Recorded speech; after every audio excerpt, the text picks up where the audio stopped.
Hello, my name is Marcus. I'm the compiler of a collection of therapy quotes entitled 1001 Windmills of the Mind, a collection of advanced self-help quotes taken from a self-called psychoanalytic or the psychoanalytic perspective, which long ago, as I understand, is referred to by some or perhaps many as philosophical medicine and narrative medicine, all part of the ongoing effort to make us conscious. Consciousness understands time. When we're conscious, that means we understand our experiences in lived time. Emphasis on the ed, lived, past tense. Because if our experience in trauma, babyhood trauma, that takes place in a part of the brain that doesn't understand time, the unconscious doesn't understand time.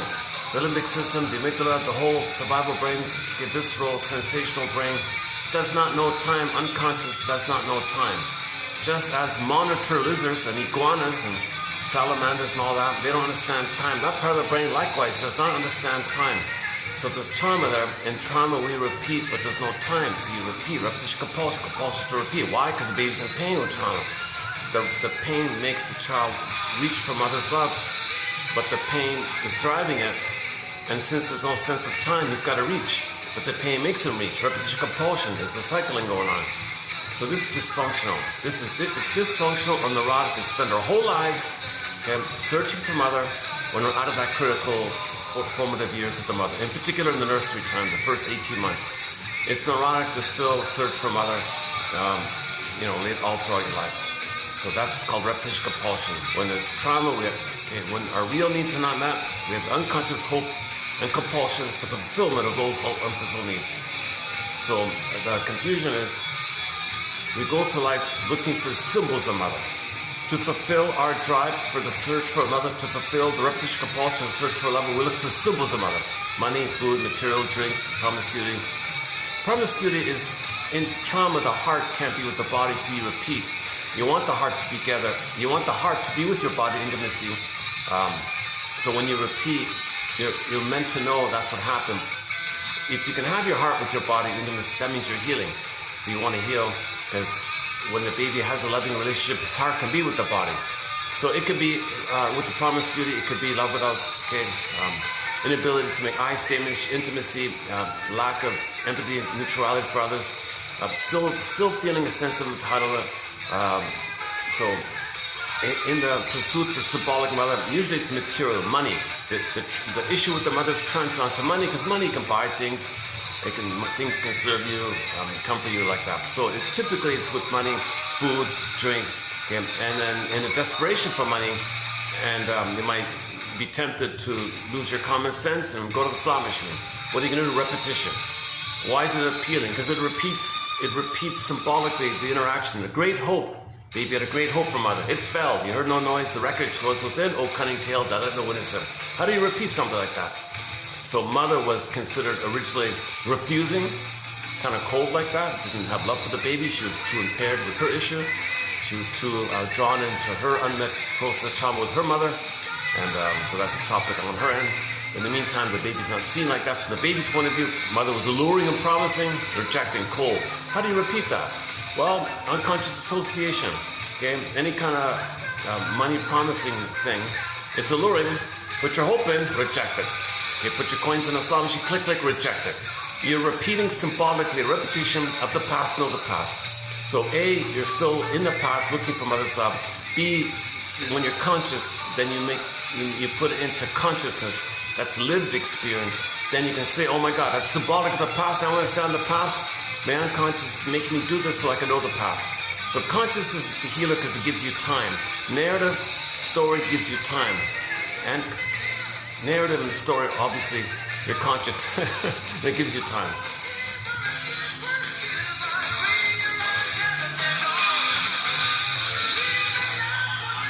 Oh, finally, after a long search, I finally found a copy of the song. This is our latest song to our soundtrack called Life in My Hands by the classic rock band Centers. Nice to find it finally. It was a bonus track on their Best Of CD. It wasn't even on one of the regular CDs, but when they made a compilation of the Best Of CD, they added 2 tracks as a bonus. This is one of them. Hard to find as a CD and the 2 songs as well. So finally this morning, oh my God, one of these digital things offered it. So I finally got it. Yeah, we have a lot of songs by Santos on our soundtrack. Rick Santos, the singer, sort of one of our major musical voices, as are dozens of others. Ziana Zain is sort of our main musical voice. Ziana Zain from Malaysia. And we've got a lot of other, Dan McCafferty, Rick Emmett, and so many others all the way down the line. We have songs from all around the world. Yesterday we played one from Turkey, the instrumental, the harp one. Another one from Gambia by Sona Jabarte, a song called Reflections. So that's from Gambia, one from Turkey, that was yesterday. Recently we played a song from Brazil. So I'm trying to get songs from all around the world. A lot of songs by indigenous singers, and I want to play one of them in this video here, linked to our topic for today's video. So actually, I do a usual overview of some of the basic points about the embodiment and the soul freezes up. And it's a minimum 1 hour to provide some kind of sample of it. I think due to my slight fatigue today, I'm gonna maybe bypass my usual introductory material, but if you randomly click any of the other videos recently done in the past couple of years, you'll get an overview. Even yesterday I provided some overview like that. So typically the overview includes word, board, and body, called a feeling, self-ontological, self-sensitive, self-feeling, real alive, embodiment, soulman, at the eye, authentic eye, that part gets frozen. Okay, so the symbolization is a princess, she flies away, want to get it back. And there's a chasm, this cord gets pulled down. Okay, so the whole issue of why the symbol of the soul is the princess, that's discussed. And the chasm image and the morphing, the primary mentation, things to flip-flop, and more pre-linguistic mentation, pre-verbal mentation. It's a primary mentation. Things are little toxic, like Alice in Wonderland, things are crazy like that. So the imagery in myths and fairy tales is that the soul, the beingness, the embodiment is kind of sent away. And then at midlife, you recognize it, you want to get it back. So you don't know you had to send away your soul because mother was impaired. Didn't meet the baby's needs. Baby had signals, communications. Again, she was too caught up in her drama, her past. She can't see love in the present because she's stuck in her past. She can't be in the present to love the baby because she's living in her past. The mother's present is still her past. So she uses her own baby, pulled into the drama of her past, where she symbolically recases what happened to her. So she may actually shame her own baby in an attempt for her to know that she had been shamed by her mother, because what the mother did was she made the Faustian deal. When there's too much pain, okay, today's topic, Faustian deal. When there's too much pain, the baby crosses over and becomes the aggressor, shames himself, sells his soul. Mother did that. Doesn't know she did it. How does she be conscious of it? Well, she behaviorally does it. And it's called acting out, or transfers acting out, or symbolic acting out with her action language. She's got to do it somehow so she can observe it, put words to it, story, narrative, formulate, construct, piece together, story together. They enter the quote from 1800 something, some French philosopher, Diderot or something. He said, the world, imagine the world as being a kind of spiritual kindergarten. And we're all confused infants trying to spell the word understanding or love with the wrong blocks. So our collection of quotes here is an attempt to look for the right blocks like that. These quotes here hopefully can offer a little reflecting. That's Perseus with the shield, a little discerning, again, a sort of discrimination, sort of Perseus, the thread. Okay, so when Theseus goes into the unconscious labyrinth, the thread, some kind of guide. Emily Dickinson calls it a lantern, giving you vision. Jeanette Paris' variation is night vision, giving you night vision. So when you go in the labyrinth unconscious, before you get to the Minotaur, okay, that's your radiant mother fused with your mother, and poof, Minotaur. Remember, primary mentation process. Okay, monsters of dead like that. So that's the mother complex. The more the mother hurts the baby, the more the baby's tied to her and fixated there. He's got to pleasurize it, can't know it, keeps himself busy in hope mode to find mother. In the hope mode to find mother, that pushes back the pain. The pain's still there. The Minotaur's still there. Remember the Minotaur in the fairy, it gobbles up all the time. In the myth of the Minotaur, he's gobbling up all the time, right? People are thrown that gobbled up. So your feelings are being gobbled up. It's pain, pain. So hope, to push back, to not, to maybe briefly sedate, to sedate or push back, or let the Minotaur have a rest or something when you're in hope mode. Because when you're in hope mode, you're safe. But if you can't make yourself feel safe and loved in a moment, well, the pain is timeless, so still the pain is doing it. So the Minotaur gobbling up the men in the myth is the constant pain, like that. So we don't want to be in constant pain, so we've got to be active. So in the activity, How do we be active? We don't want to be passive, feeling the minotaur, gobbling like that. So we have to be active. So in activity, okay, we repeat, to get the story, we repeat in the hope to find love, symbolic love. Okay, so it's now the part of it is when you're in the symbolic pursuit, you feel important at least, you're active at least, and you got the hope at least. So those factors of feeling important and the hope triggers the chemistry in the brain when you felt important and loved. And when you can blip up those old memories, even if it was just in the uterus, your brain sends you briefly, like a memory thing, you know. You think about some fantasy, you might feel better. Some kind of pathological nostalgia, the good old days kind of thing. You might get the chemistry of oxytocin and serotonin, safety and love. So when you feel safe and loved, the stress, you're not in fear mode. The minotaur can have a rest kind of thing. The pain can, the stress chemistry of cortisol, adrenaline, dopamine can sit back because you're safe and loved. That's where you're supposed to be. Now, another way to think about this is Janov set points.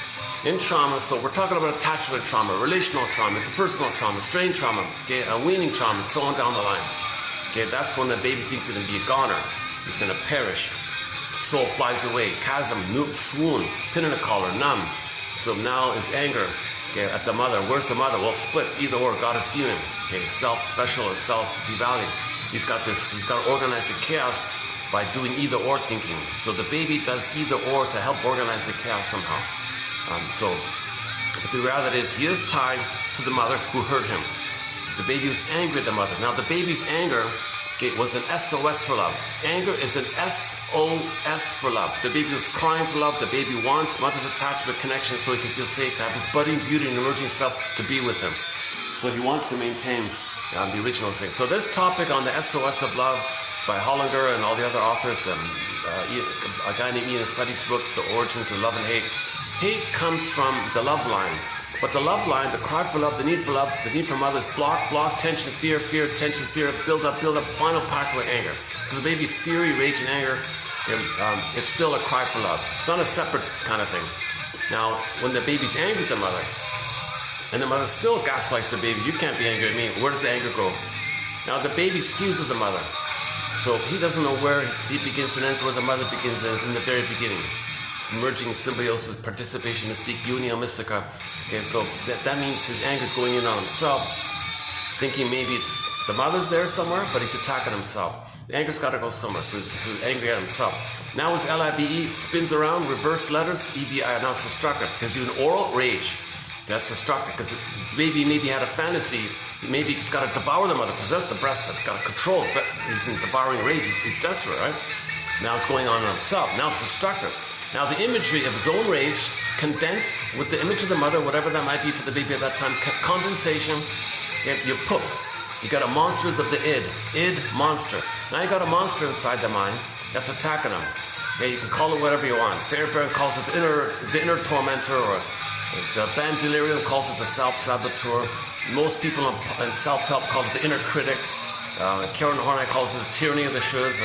It's something that's bugging you or attacking you or criticizing you, never nagging on you or something, an albatross, something's weighing you or bugging you. It's attacking you. Masochism describes it as self-activation triggers abandonment depression, which leads to defense. So self-activation, want to be yourself? You're reminded of the original time when you were yourself. You want a mother love, you're being yourself. Mother, I'm being myself, I want your love. You get the pain around it. That's called abandonment depression. So later in life, when you try to initiate from yourself agency, you're reminded of the past, you feel the abandonment depression. Now when there's a lot of, that means you're going to trigger up what Masochism calls the WOWU, the withdrawing object relations unit, where the mother is the rejecting mother. Yeah, so Masochism would call it just simply the rejecting mother or something. Or the withdrawing mother. He's so polite, the withdrawing mother. Because he wanted to use the R for the rewarding, so he didn't want two R's in his acronyms. So it's a little confusing. So the mother's much more than simply withdrawing the love. Oh, you want to be yourself, baby? I withdraw. Well, it's a kind of a punishment. It's a kind of a psychological torture for the baby, being neglected and abandoned and going to perish. It's a form of attack if the mother does such a thing, but she does it by withdrawing. So some tactics a mother may use to control the baby simply, oh, you want something? I'm not around, I'm busy. Okay, mother, I don't want anything. Oh, good, I'll reward you. So if the baby doesn't want anything, the mother rewards him. If the baby wants something, you want my love, I punish, I withdraw, I reject and refuse by withdrawing. So withdrawing is a passive aggressive. It's still aggressive, but it's a passive aggressive. It's one way to be aggressive is called passive aggressiveness. So the mother withdrawing or neglecting or ignoring or cold shoulder, leave me alone, that's a passive aggressive thing to do. So anyways, close enough. Forgive psychology for its jargon, forgive psychology for its acronym, says Rababai. Okay, so inside the mind, okay, enter the twilight zone. It's called the howling man. So typically, the most familiar image most people know is the howling man, the minotaur, the guy with the horn, Satan, devil, all right? Okay, so that just means that's code for your rage. The devil is the symbol of the baby's rage. The baby's rage sizzles to an image. That image could be the guy with the horns, and you can name it like those names. That's all it is. Not an external, separate, invisible entity from some other kind of space, other planet, nothing like that. It's a symbol. It's not real. Symbols are not real. Symbols are not real, but they point to something about you invisible that's real. So the baby's anger is real. His rage, his fear, your fear, build up, then the anger.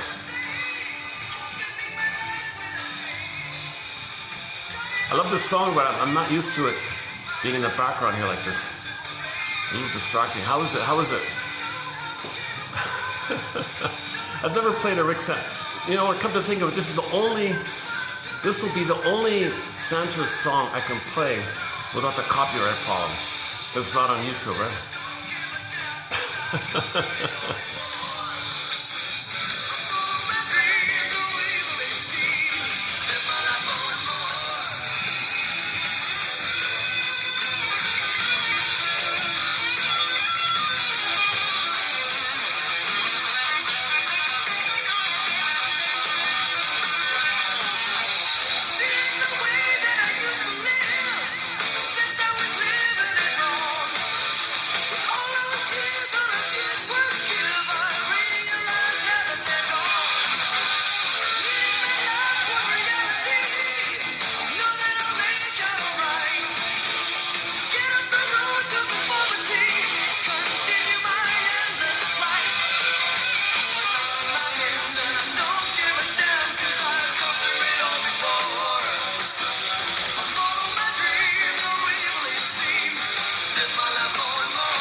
Mistreating Heart, Winter Freeze, the rapper, Time After Time.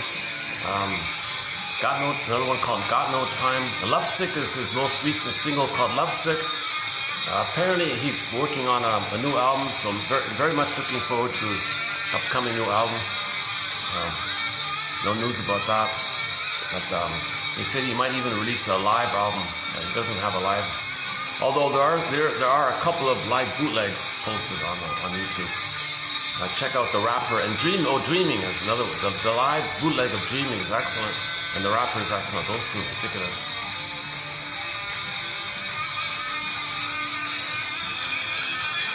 It's just a trio, 3 guys, 2 brothers and a friend.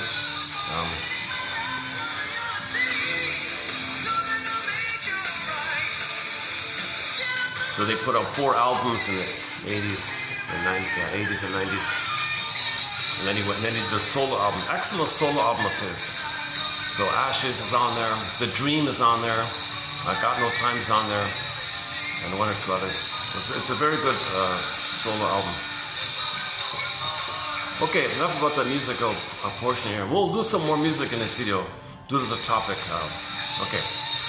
So the mother might be impaired, right? She's got emotional dyslexia, emotional warping. Maybe she developed MPD, BPD, a bully pattern, Iago pattern. I mean, she's in the past. If somebody has a quote-unquote character disorder, personality disorder, some kind of very strong, defensive, rigid thing that shields them or protects them. It's a false self, it's a defensive self, it's a manufactured self, an idealized self, like a neurotic pride self. It's something that keeps the pain away. It makes you feel important. Therefore, you need supplies. You need narcissistic supply or defensive supply to maintain that structure. It's a defensive thing, and you're living sort of in defensive mode, because your budding beauty, your emerging self, your real self had to freeze up and fly away or disappear like that. And you live to extent there. So you can't have your real self, your authentic self, the blue jay of happiness, the bluebird, the golden ball, the eye. And, and there's a lot of, that's why intimacy, you need the eye for intimacy, the heart with the body. The ability to communicate alive what's with you. Like I feel something, it's got to be an eye there. I felt a loss, so you need eye for the mourning. You need eye to make an apology. You feel badly about a mistake and you articulate the things you did ethically, honestly, that you did, you feel bad. You can share all that, call it an apology, because you've got the esteem to do so. You don't feel like, you see, if you have no eye, you can't make an apology because, oh my God, there's no eye there. You're just in survival mode. If the baby's just in frozen survival mode, they can't be vulnerable or trust. They think kind of like the mother was like it was dangerous with the mother, so they think the world's a jungle like that. So they have a jungleism mentality. That's a sign of trauma. Somebody's a jungleism mentality. So all these stinger personality, they have a jungle mentality. Narcissists, bullies, Iagos, and so on like that. And there's there are many different types of NPDs. Not just the familiar over cookie cutter exhibitionists are going, who boastfully says, I don't care about you, it's only about I'm entitled, and the world's a symbolic breast, and if the world breast mother doesn't behave, they're angry at the world because they own the breast, they own the world, they're entitled to receive. So they're coming out of frozen development, arrested development, stunted development, because when the baby's nursing with the breast, the first mother's the breast mother, nipple the breast mother, if he thinks he owns it, it's part of him, he's one with it even. So if the breast is misbehaving, he's enraged to make the breast behave. So fast forward in regular life, if something he needs out there in the form of symbolic mother called narcissistic supply, where he's center stage. Remember the baby center stage, all about him, all about the baby, he's center stage. Okay? So in regular life, he's got to feel always important, center stage, all the attention's on him.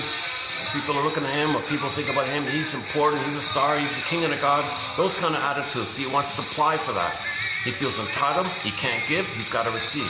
The only thing he gives is cynically, well, I gave you the chance to be the breast to serve me. That's how sarcastic and cynical they are. They can't love and feel because they didn't get enough love with the mother to go through developmental process, to have the eye, to be able to then be in a place to love and give in a mutuality.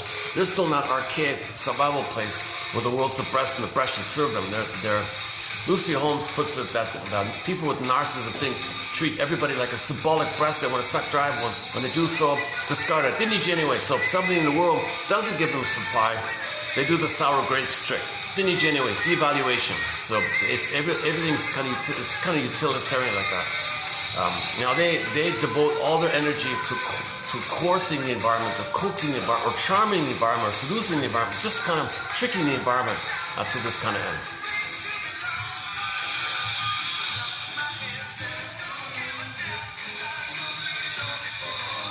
Yeah, I couldn't find the lyrics to the song. Maybe Rick Sandals will post the lyrics. I went to his website, there's no lyrics for it. I can hear a part of it. I'm curious to see what he's saying. His song Lovesick, check out the lyrics to Lovesick. About limerence and love at first sight and puppy love, infatuation, spellbound, bedazzled love. That kind of instant love at first sight stuff called Lovesick. Oh, Lovesick again.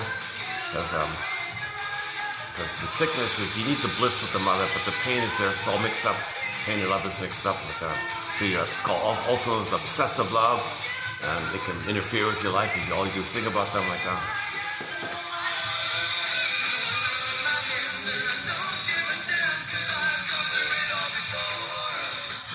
Okay, there's some expression of anger in the song. So I don't give a damn, I don't have the full context of the song. I'm sure it's a good song. Some of his songs are about love sickness and the struggle with understanding women. What has he got to do? What's the pain of unrequited love? Did the woman cheat him? I trusted you. You're a mistreated heart. Okay, a lot of this stuff is when you're feeling in the present, the pain with somebody in the present. That's a recreation. Okay, you orchestrated it, you manufactured it, made it happen somehow to know the past. Your mother broke your heart. Your mother betrayed you. Your mother failed you, betrayed you, broke your heart, okay, and so on. So in the present, you call somebody, oh, you're a heartbreaker, you're a liar, a trusted, you're a deceiver, you're a cheater, scammer. Oh, okay, that's for you to know. I mean, whatever truth or not truth, it's kind of minimal. The main thing is you're creating something to know the past. You're trying to get your story. You're trying to make the unconscious conscious. So to make the unconscious conscious, you're recreating the symbolic version of the past. Okay? So in the past, you had a need. It was thwarted. You don't know it. You know it in the present in a symbolic manner. That's the communication of the thwarted love from the early time. In the present, it's communicated to you in a symbolic manner. The symbolic manner is symbolic acting out, okay, transfers acting out, repetition, compulsion, oral fixations, extreme attitudes like the narcissist one. Okay, my greed, your greed, either or thinking, or some people's narcissist, the world owes me living, the narcissistic one, or any kind of a strong either or. One woman said, if the man doesn't give me everything I want, click, he gives me nothing. He's kind of extreme, the breasts are nothing, everything, because for the baby, the breast is heaven or hell. It is heaven or hell for the baby. Baby can't handle ambivalence, confusion. He needs bliss and paradise, right? And if that's failed, click. Shame, identity, shame, burning, biting feeling, symbol, hell. He's in hell. Hell is a metaphor for the emotion of shame, a burning, biting feeling. So for the baby, he can't do ambivalence in reality.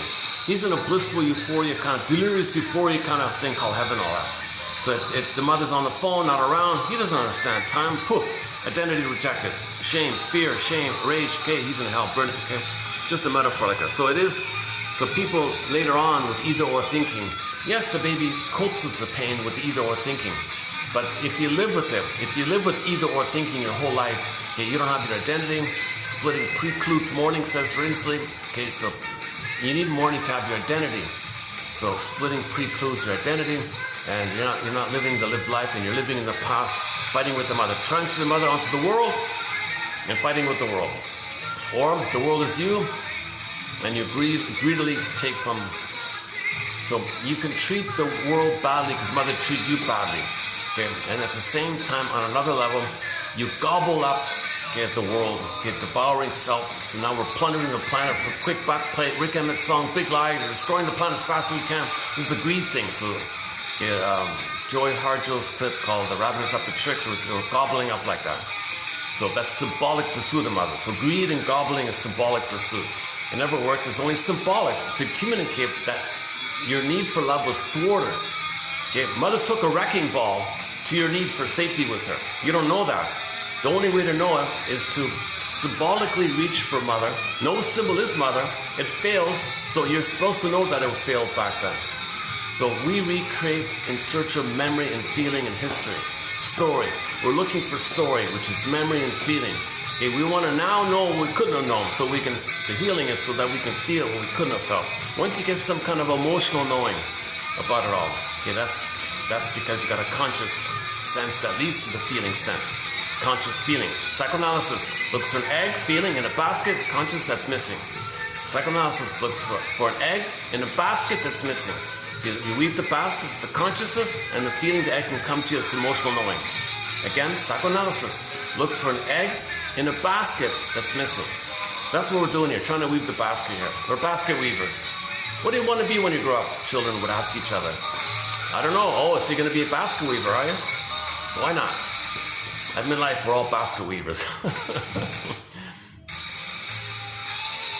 What's wrong with basket weaving? It's a craft, it's an art. But from a midlife psychological point of view, we're trying to thread together, piece together, story together, create a container, a level of knowledge to make it feel safe to get our feelings. Because with the nest, the egg can be there. So that means we can contain our feelings, hold our feelings. Just like when they build a building, it'll house people. We got to build the building, it'll house people. We'll build the nest, it'll house the egg and the feelings. Another metaphor for this, in trauma, the princess flies away. Okay. And then when the princess comes, and then there's poverty and all problems in the land, and the castles and problems and debts, and no children, no fertility. Okay, going down. Okay, in the fairy tale, when the princess comes back, everything's good. The reunion takes place. That means you do from the feeling. Okay, so the castle in the fairy tale is like the body, the person. Okay, the princess is kind of like a symbol of your feeling, your feeling self. If the feeling self goes away, you feel empty. That's why the person has problems, so the castle has problems, the land has problems, right? So when the princess finally comes back, everything's okay again, right? And the Rapunzel one version of Rapunzel one, when she was exiled in the tower, locked in the tower in the forest, the house, the castle, all these problems, endless guilt, pain, shame. So they would say debt. The guy was in debt because he was guilt. Personal debt means guilt, shame. We think as babies we're in debt, due, guilt to the mother.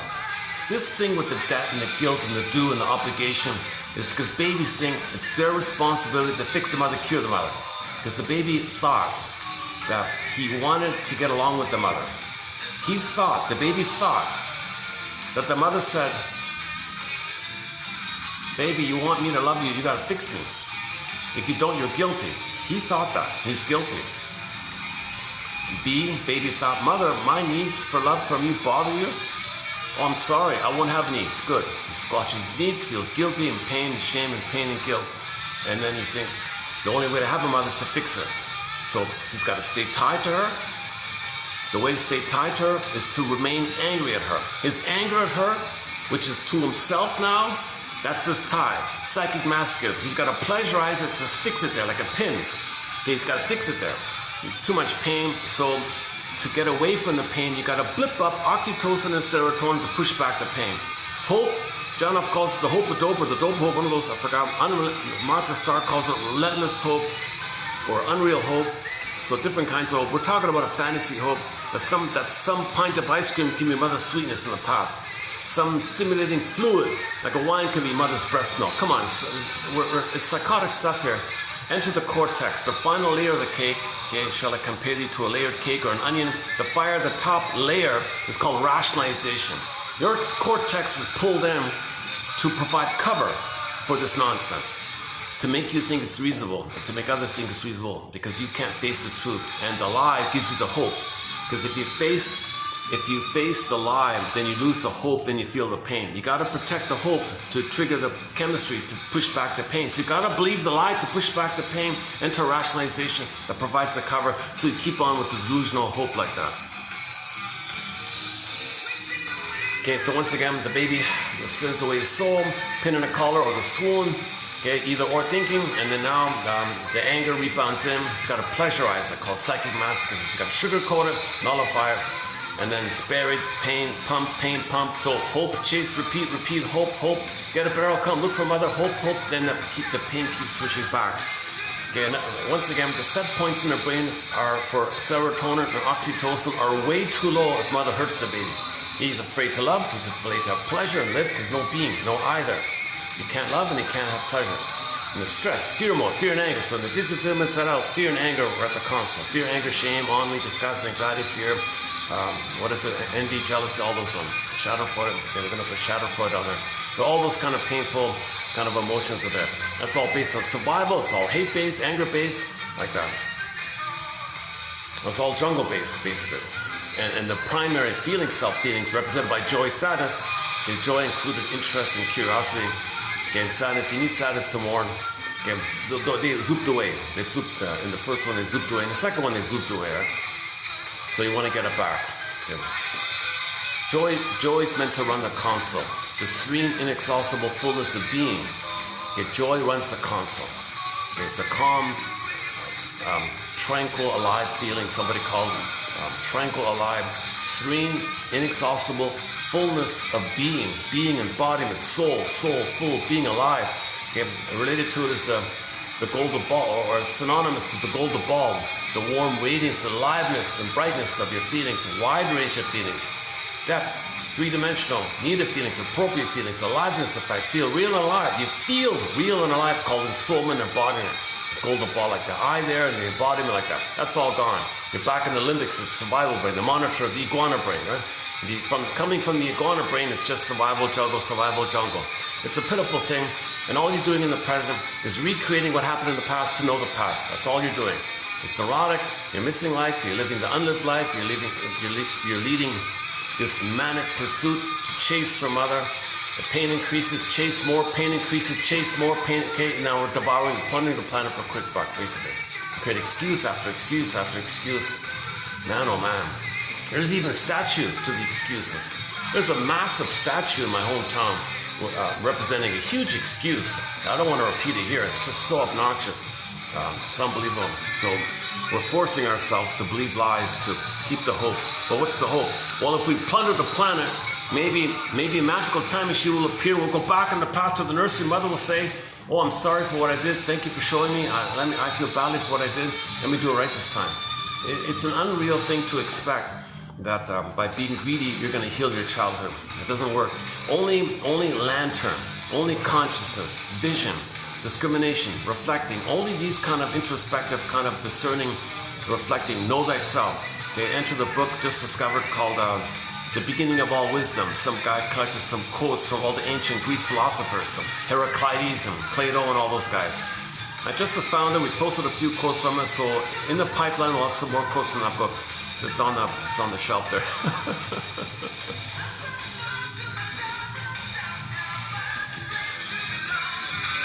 Oh.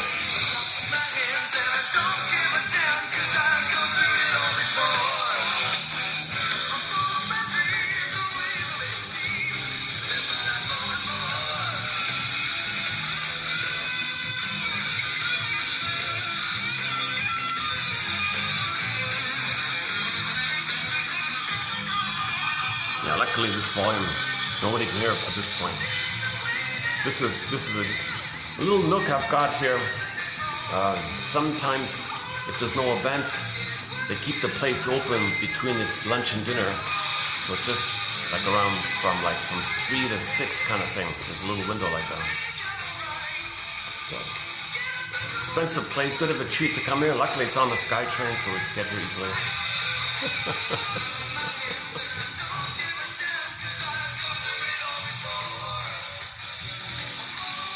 Well, I gotta find out what the lyrics are. He's making me too cute. What are you talking about?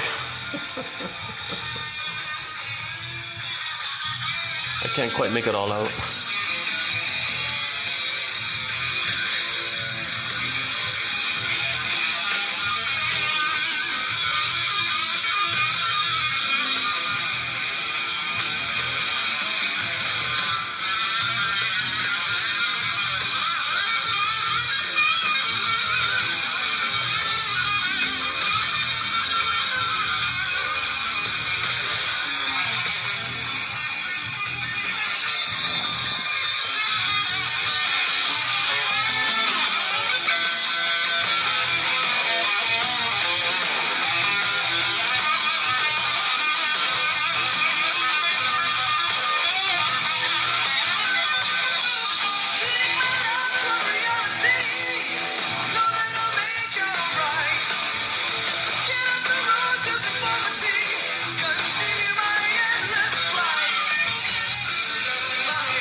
Okay,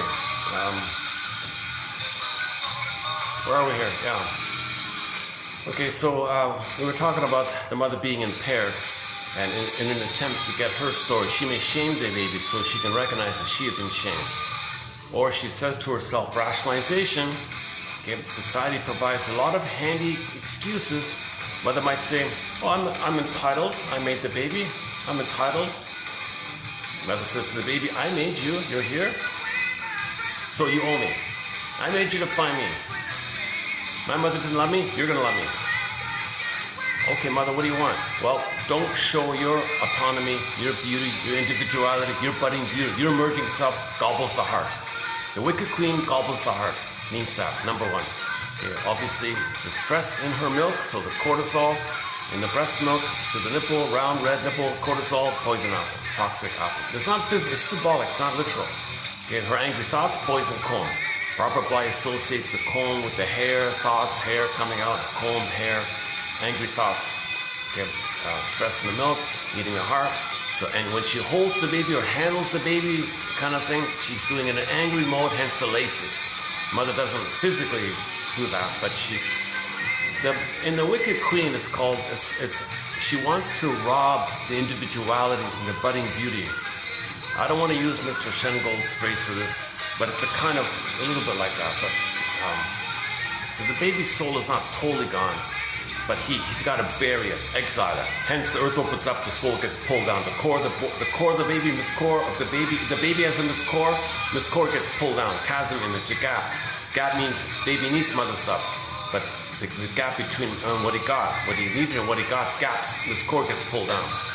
Or the soul, the baby's princess, inside the baby, the buddy leaving Snow White in a coma, in a box, like in the forest, sleeping in a coma. So his soul is in a coma, kind of thing, right? So it's like a deep sleep, it's unavailable to you. Or the pin in a collar, you feel flat, you feel numb. You have the dragon of flat affect.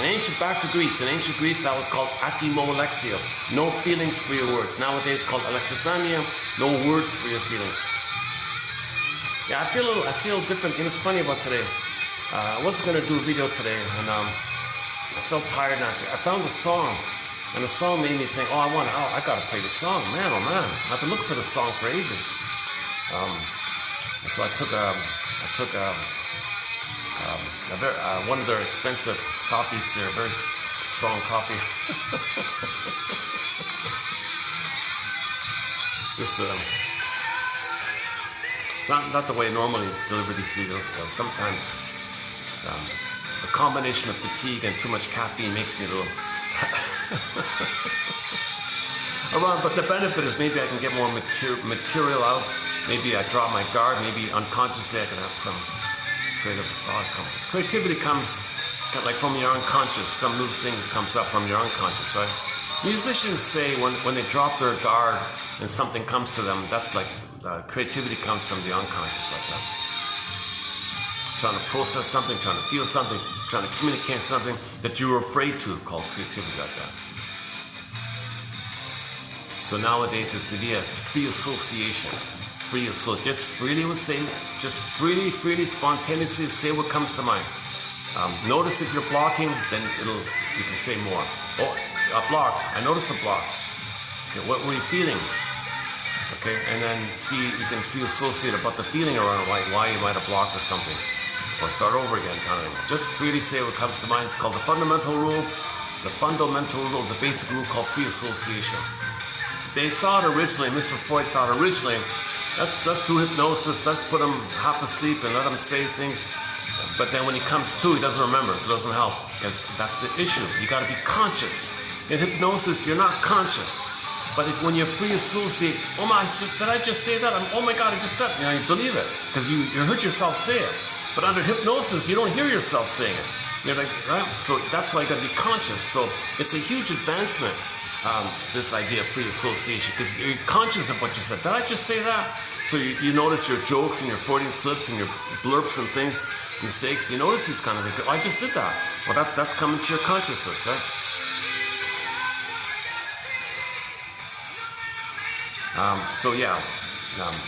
There's a very good quote on free association from 2 weeks ago. I recommend that.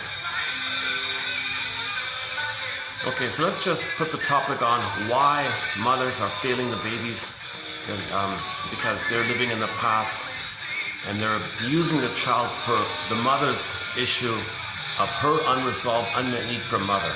So she turns to the baby, you mother me. You be a symbiotic object for me, a self-object for me, a symbolic breast for me. So the mother's symbolically acting out, symbolically turning the baby to mother her. It's nonsense. She can't believe that. No one would believe that. No one on the planet would believe that a mother treats the baby like it's her missing mother's breast in a psychological, emotional need-like manner. No way. No way. No one would ever say it out loud. Only here on 1,000. No one even write it down. Man, oh man. The closest we get is when a shrink writes his case report and writes down what the clients say. That's the only way we can get a little clue. Today's a bit of an example. Today might be a partial example with Burglar's quote here. Burglar is gonna, in the quote we're posting here today below, 28, right? 3128.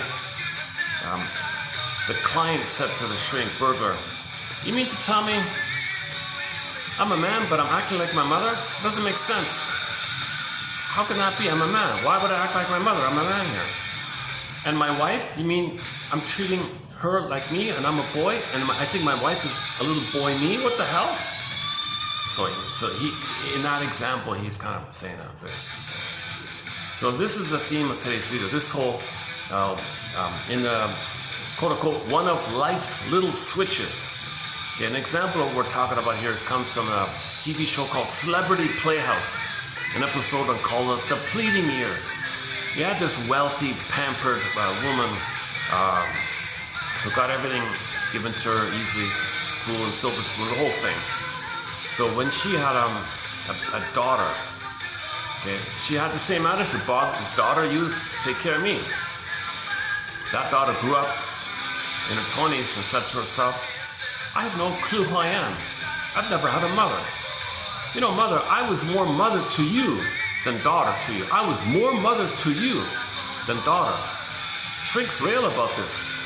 One of our relationship, mother, is one of these switches. One of life's little switches. I was mother to you. I wasn't a daughter to you. I was a mother to you.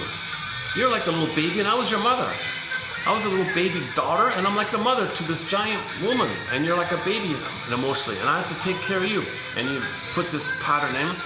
And I spent my whole life attending to you, serving you, doing everything. You're the greatest, and you're the best. And I'm doing all this for you. Now I'm in my 20s and I have a clue who I am. Played the song mentioned yesterday. Please tell me who I am. Could somebody please tell me who I am? Sings the singer Roger Hodgson. Is that right? The song called The Logical Song. I don't know who I am anymore. My mother made me cynical. My mother told me to be a presentable, respectable vegetable. That's what you did to me, mother. And now I don't know who I am. I'm paraphrasing a little bit. That's the first time we played that song, Logical Song. Did it get through yet? It didn't show. Oh, son of a gun. You know what? I played a cover. I played somebody's cover of the Logical Song. And I had to trim it out. Copyright, bing, bing, copyright. Trim out, can't play. So I had to trim out even somebody's cover of the Logical Song. I knew if I played the original, it'd get blocked. So even that cover, so I couldn't even play it. So I still haven't played it. Look at that. So check out the lyrics of the Logical Song by the band Supertramp. Right? That's the only song of theirs we have. Right? It's not really officially on the soundtrack, is it? I guess it should be, right? Okay, never mind. Under consideration. Okay, and there's a whole long list of old cunning tales on why the mothers, on how and why, and the manner in which the various nuances and variations of how the mother fails the baby, betrays the baby. First of all, from the baby's point of view, there is no mother. There's the wicked queen. Okay? From the baby's perception, the good mother died at birth, and poof, a wicked queen is there. Same woman, but from the baby's perception, okay, good fairy, mother, bad witch, split, psyche splitting. It's the same woman, it's the same human mother, but in the mentation, in the dream world, okay, fairy, good fairy, wicked queen. That's psyche splitting. Baby organizes the chaos with this either or. But really it's just one human woman. She's confused, she's young, no one taught her anything, she's abused herself. Maybe she was the victim of the plunder system, and maybe her place was plundered, she was terrorizing all this. So she didn't have the emotional eye to love the baby. In fact, she was glad to have a baby so she could feel comforted by the baby. One of life's little switches. The mother's supposed to comfort the baby, but she had the baby to be comforted by the baby to her. So she could hold the baby like a teddy bear all the time. She has total control, total dominion, full control, all this. Full dominance, what do you call it? Baby will go along, baby will do whatever you want, mother. I'm totally dependent on you. I'll have to agree to anything you say. I'll comply, I'm submissive, I'm passive. A lot of pain like this. The baby deals with the pain by pleasurizing. See? That makes him fixated to her. Now the whole defensive rigmarole of this is going to be his personality structure. And there's various forms of this personality structure. We have the star one, then see me everybody. Perfectionist, OCD, micro-control, very angry at little micro things. Okay, detached, leave me alone, do not disturb sign, ivory tower, bookworm, or maybe there's some hope in the pleasing mode. If I please you and serve you, maybe you'll throw me a crumb, the cleaner, the pleaser, that one. And they all have like a pride. Or the most aggressive is the arrogant vindictive, or the arrogant hostile, the bully one. That's So they don't care about love or trust. They want to control with fear. That's all they think about. So they're really the most troublesome like that. I just watched Trackdown. I just started watching the TV show Trackdown from the 50s, 2 seasons. Robert Culp, kind of like a Jimmy Stewart kind of character. Kind of like he's like a mild-mannered, polite, sort of less, hesitant, a little bit, sometimes a little hesitant himself, like this kind of interesting character, very popular character, Robert Culp. But I noticed in the later episodes, they made him tougher, they made him angrier. Oh yeah, and one of the episode I saw yesterday was, how'd it go again? He came across a guy. The tagline for the episode was sadistic sadist stalks Hobie. His name was Hobie. The hero is named Hobie something.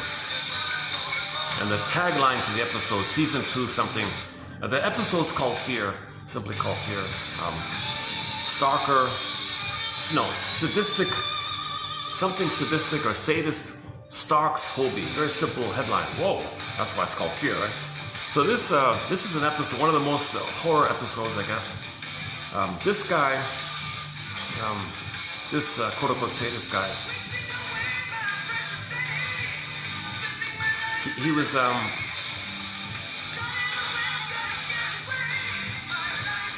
it's funny about that episode because Hobie, the character, the hero, was trying to understand this. Why is he doing this? His friends said, well, to feel important, to feel number one. Everyone's afraid of him. If he scares everybody, he feels important, he feels safe. He feels, it's simple, we get that, but there's something more going on. So what this disturbed person would do was, he was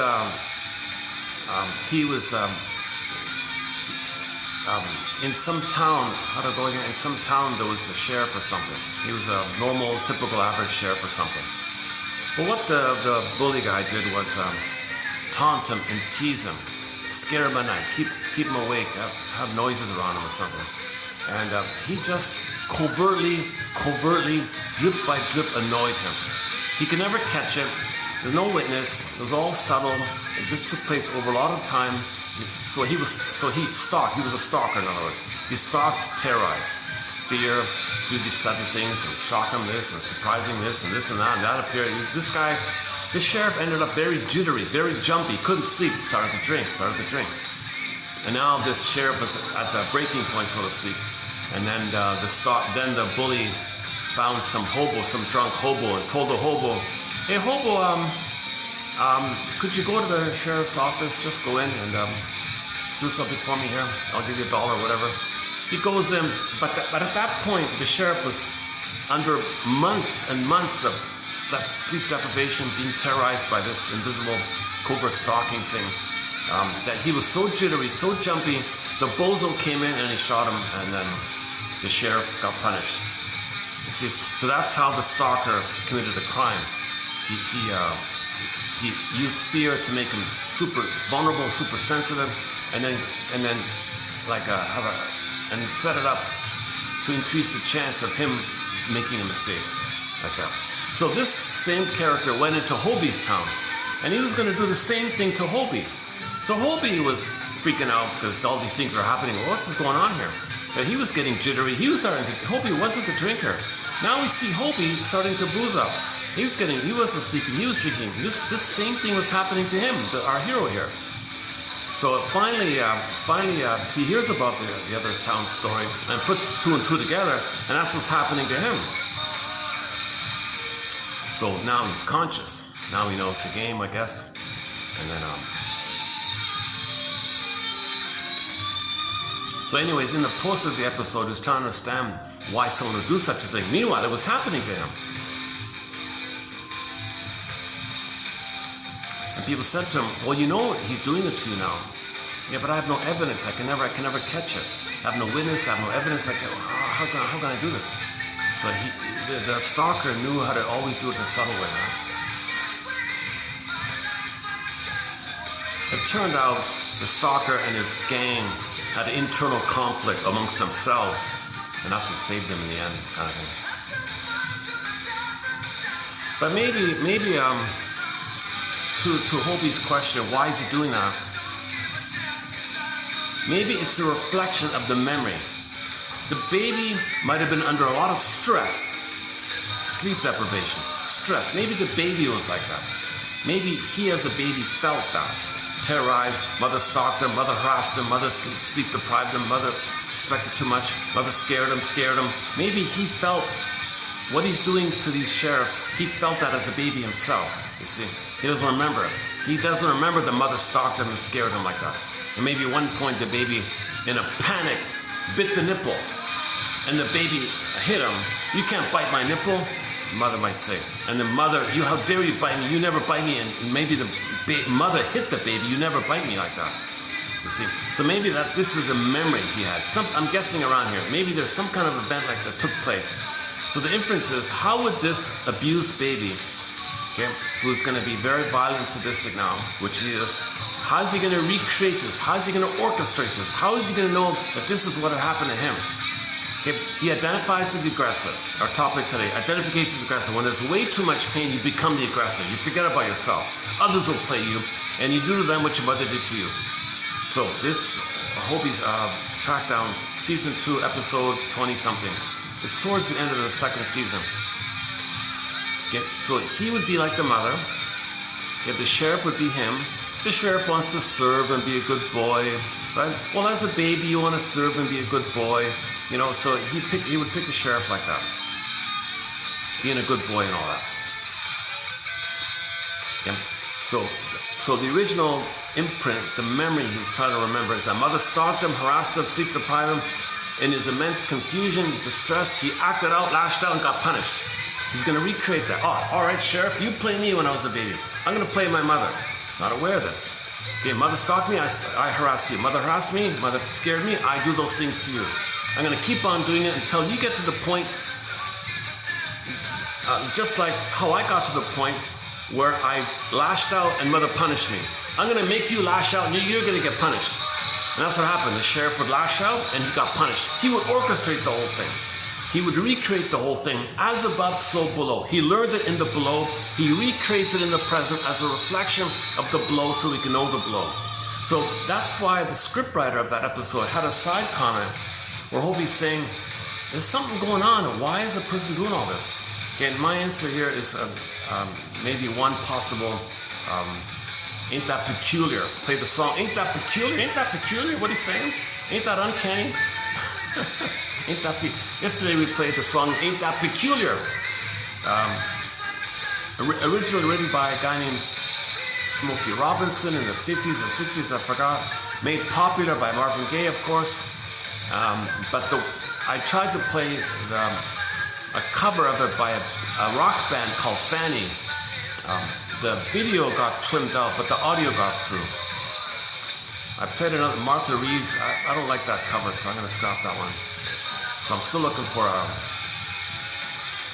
I think the Marvin Gaye cover got through, so we'll just stick with that one. The original one by Mr. Robinson is kind of boring, but it's a good song. The lyric, check out the lyrics. Check out the lyrics to Ain't That Peculiar.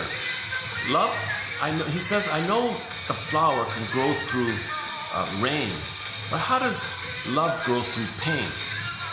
I know she's hurting me, but why do I love her more? I know she doesn't return my call and treats me badly, but I love her more. I know she lies to me, but why do I think she's so amazing the more she lies to me? Why is it that the more she hurts me, the more I'm obsessed and love her? Why is there more pain the more I love her? Ain't that peculiar? So that's also a reflection. That's what the baby does inside. When the mother hurts the baby, okay, he's got to pleasurize the pain. The more pain the mother gives the baby, the more he pleasurizes it. The more, Fairbairn's line is, the more the mother's love is unavailable, put it that way, to the baby. The more the baby needs her, clings to her, praises her, admires her, compensates her by saying she's a goddess. The more pain, the more of a, okay? So you compensate in correspondence to how much pain. So the mother inflicts too much pain. He's got to delude himself in a kind of a hallucination for a need for a good mother. Like the thirsty guy in the desert. He's starving for water. He hallucinates the water. So if there's a lot of pain, you hallucinate the thing you need. So you can see it project out. That's called projection. You project out in your mind the thing you need. So you can project out the thing you need outside. That's the water one, the oasis one.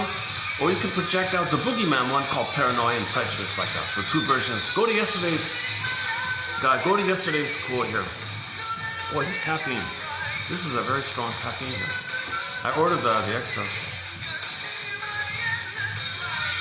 They're very good coffee here. Nice place too.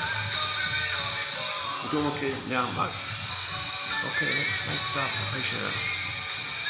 It's hard to find little nooks where I can. This is still a newer hotel. So it's a nice hotel. It's a newer, a little bit slightly off the regular kind of path.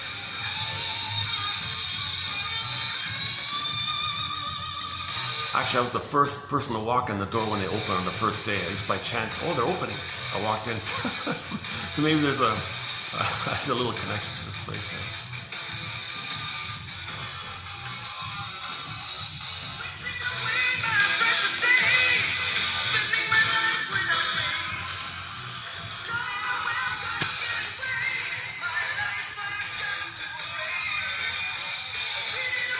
Well, if it is blocked, I won't be able to post any shorts if this song is blocked. I don't know. Some songs you can play with a regular video, but you can't make a short out of it. Sometimes you can, if it's under 60 seconds, you can. Sometimes even if it's 1 second, you can't.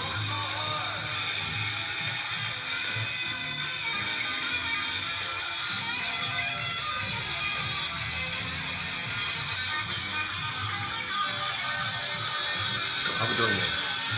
Okay. Maybe I'll change up the song here. Yeah, let's change up the song. Yeah, it's called "Life in My Hands" by Sanchez.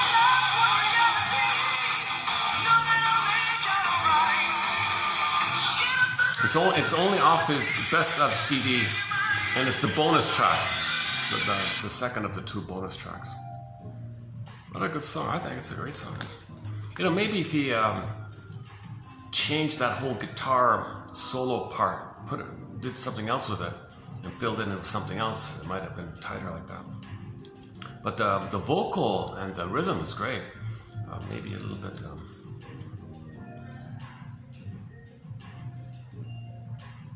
Yeah, maybe shorten the guitar solo. Maybe shorten it. Maybe make it more catchy. Maybe if you made it briefer, maybe, or just replace it. It's not about the length, right? The song's only 3 minutes long, eh? Or just take out the guitar solo. Some of his guitar solos are excellent. They're really great. He's a great musician. You know, his brother Mark on the drums. I think he's one of the best drummers. They're brothers, eh? Rick and Mark, two guys. The voice. So Rick is what you heard there, the voice. But the drums is the Mark, the brother. The two brothers, Sanchez brothers. Oh, Track Down, there's an episode about that.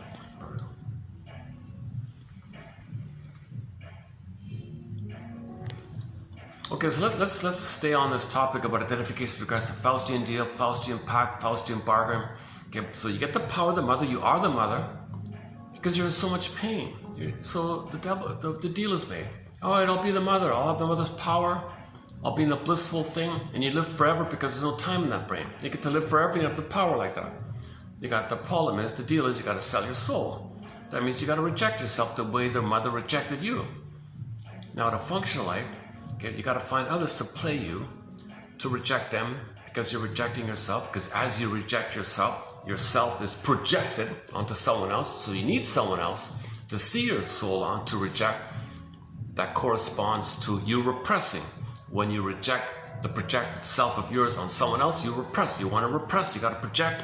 And when you reject, you press down, reject, press down, reject. So you need someone to sell, quote unquote. Just in order to sell your soul, you gotta hate someone the way your mother hated you. But you're the hater, you're the aggressor, you're the power. Okay, and then that's called masters are called Italianic feeling or Italianic revenge. This whole mentality. So you are the mother, you got her power, and you're gonna take revenge on your mother by hurting yourself. because it doesn't make sense, right? And you feel victorious. Dysfunctional. If I were revenge, I don't care. I fight. I feel better. Why is it so bad if I feel better? You're not feeling better. You're just tricking up the old chemistry of the babyhood time of blissful union with the mother. Yes, it's a euphoric feeling. Yes, it's a drug. That's why you're addicted to it. That's why you're addicted to hate. You're addicted to shame. You're addicted to being a bully. You're addicted to being a narcissist. Narcissism is synonymous with addiction. The flower, not the psychology of narcissism, is named after a little white flower called the narcissus flower, back to ancient Greece. They knew that that flower gave people delusions and hallucination. Narcissism is an addictive delusion because it keeps you in you take refuge in the place where you're one with the mother. So you are the mother, shaming yourself, you're tied there, you're tied with the mother. If you are the mother shaming yourself, you're one with her. The pain you pleasurize, then it's addiction. You're addicted to the pleasure of the pain. The pain gives you the pleasure, it keeps you on, keeps you tied, and you can't leave her. Okay, so now enter the image of the myth. Narcissus looks at a pool of water, he sees his reflection, that's all he sees. Okay, so that's what we're talking about here. The baby and the breast are one, the breast is him, he only sees himself. He can't see mother. So what's he waiting for? Why is he still there? Okay, ultimately, he's waiting and waiting his whole life for mother to appear, to see him, so he can be seen by her. Oh, somebody saw me. I'm a me. Somebody saw me. He needs to know that he's a he if someone sees him. He's waiting for his mother. Mother never appeared. Remember, she's not emotionally unavailable.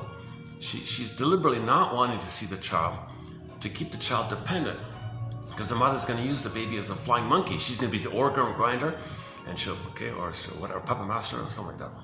Organ grinder, not the monkey. So the mother is going to use the child like a monkey.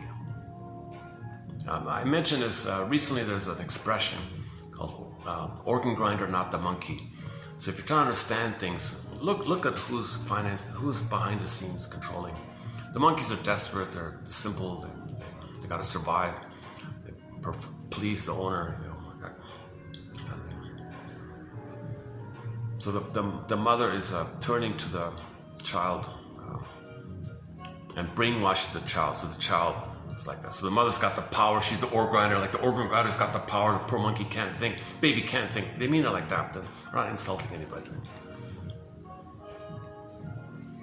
And by the way, all insults and hostility and anger, that's all a cry for love. When you have anger and prejudice and hate on the present, okay, you gotta swirl it back, trace it back to the childhood fear. The fear is you thought you were gonna perish, that your mother wasn't gonna meet your needs and you weren't gonna make it, and you felt angry. Anger, frozen fear, frozen anger. Anger is over the fear. So the anger is the final one. The final one. So in the present trigger, you see the anger. You don't see the fear. So trace it back. Anger in the present is fear in the childhood. Again, anger in the present in the form of hate, hostility, prejudice, okay, arrogant, vindictive attitudes, talionic, all that stuff. Okay, you got to trace it back to the childhood fear that's under the anger. So you got anger, and under the anger is the fear. Okay, and under the fear, of course, is the shame and the tension, the stress, and so on. Paul C. Hollinger's book, What Babies Say Before They Can Talk. An excellent book, by the way. Yeah, that should be nominated. Come to think of it, that book, I've mentioned it so many times. That book, let's give it some consideration. Yeah, why not? Let's nominate. Let's officially nominate. I want to now declare that Paul C. Hollinger's book, What Babies Say Before They Can Talk, is now nominated. It's nominated. I didn't say it won, but I'm not there yet. It's been nominated. It's an honorable thing to be nominated, even that. It's been nominated for a Golden Windmills of the Mind Award. So we already have 24 recipients already, 24 awards already. So we'll put him in the nomination category. He might not win it, but let's see. Let's see. It's clear, it's informative, it's simple, basic message. The question is it enough? Like, is it convincing enough? Is it meaty enough? Or is it just too vague a bit? I think it's important, but did it get across like that? It's a best-selling book, yes. It's a best-selling book. What Babies Say Before They Can Talk. It talks about the importance also about the 9 basic inborn, innate affects that all babies show. Right from the get-go, babies have the capacity to show in their face, in their vocal, in their body, 9 basic affects. Okay, the healthy primary ones of joy, okay? So interest and curiosity and happiness from your beingness. Your identity is joy, and your curiosity is from there. So he has joy, he has interest and curiosity and joy and pleasure like that. There's two ones. Now, he doesn't put sadness in there. So in Inside Out, they put sadness in there. So that's a little different theory like that. Anyways, when those are not met, when the baby's identity is rejected. Now, how does the mother reject the baby's identity? By rejecting his interest. So when the mother says to the child, don't touch that. You mean don't be interested? But that's me. I'm interested in it. Mother said, no, don't touch that. It's dangerous. The baby misunderstands. He thinks, you're rejecting me. Baby cannot parse out what he's doing and who he is in his being. Mother said, don't touch that. Baby thinks, oh, don't be me. Shame. So he's going to be sad, okay? He doesn't separate it yet. So the part of the book is to teach mothers to be careful about that. Make it clear that you don't reject the baby, you just don't like the thing that he's doing. So most of this book is about distracting the baby. So the kid wanted to pull the ribbon on the gift she prepared. So the mother has to take delight in his interest and curiosity. Look at you, look what you found. Isn't that amazing? Isn't it fun that when you pull the ribbon, it gets long? Isn't that interesting? You found that, amazing. So delight in his curiosity, in his learning. He's in that phase. So allow that, reinforce, just support it, be a cheerleader. Yes, all right, look at you, look what you found. It gets longer, look at that, you pull it. You see it gets longer, the ribbon does that. All right, you found that. Oh, that's amazing. That's great. Since this is a present, so let's take it over to the shoelaces. And we'll continue with the shoelaces. Baby says, all right, Mom, we'll take it, pull the shoelace. Yeah, it gets longer. You're right. When you pull the thing, it gets longer. Ah, cool. You found that. You found that. Look at you. You found it.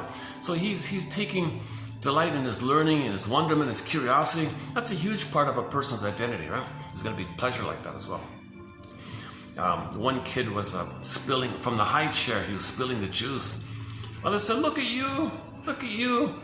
You found out how cool it is that when the juice splashes on the floor, it makes these splashes, and you saw the splashes, and then you saw the puddles. Look, you found the puddles, you saw the splashes, you saw how it falls down like a waterfall like that. You saw the splashes and the puddles, and you want to do it again, and you're learning about gravity. Oh, man, you're a scientist. You're discovering gravity and beautiful things. That's not fun. Is that cool? Is that great? So let's continue over to the sink. Take it over to the sink. We'll continue there. Another example was the kid was playing with an expensive antique dish, an ancient rare dish or something. Somehow the baby got a hold of it. Mother didn't freak out and punish him. Said, hey, isn't that fun? Isn't that interesting? The design on there, and you found it. Isn't that nice? We got this from great.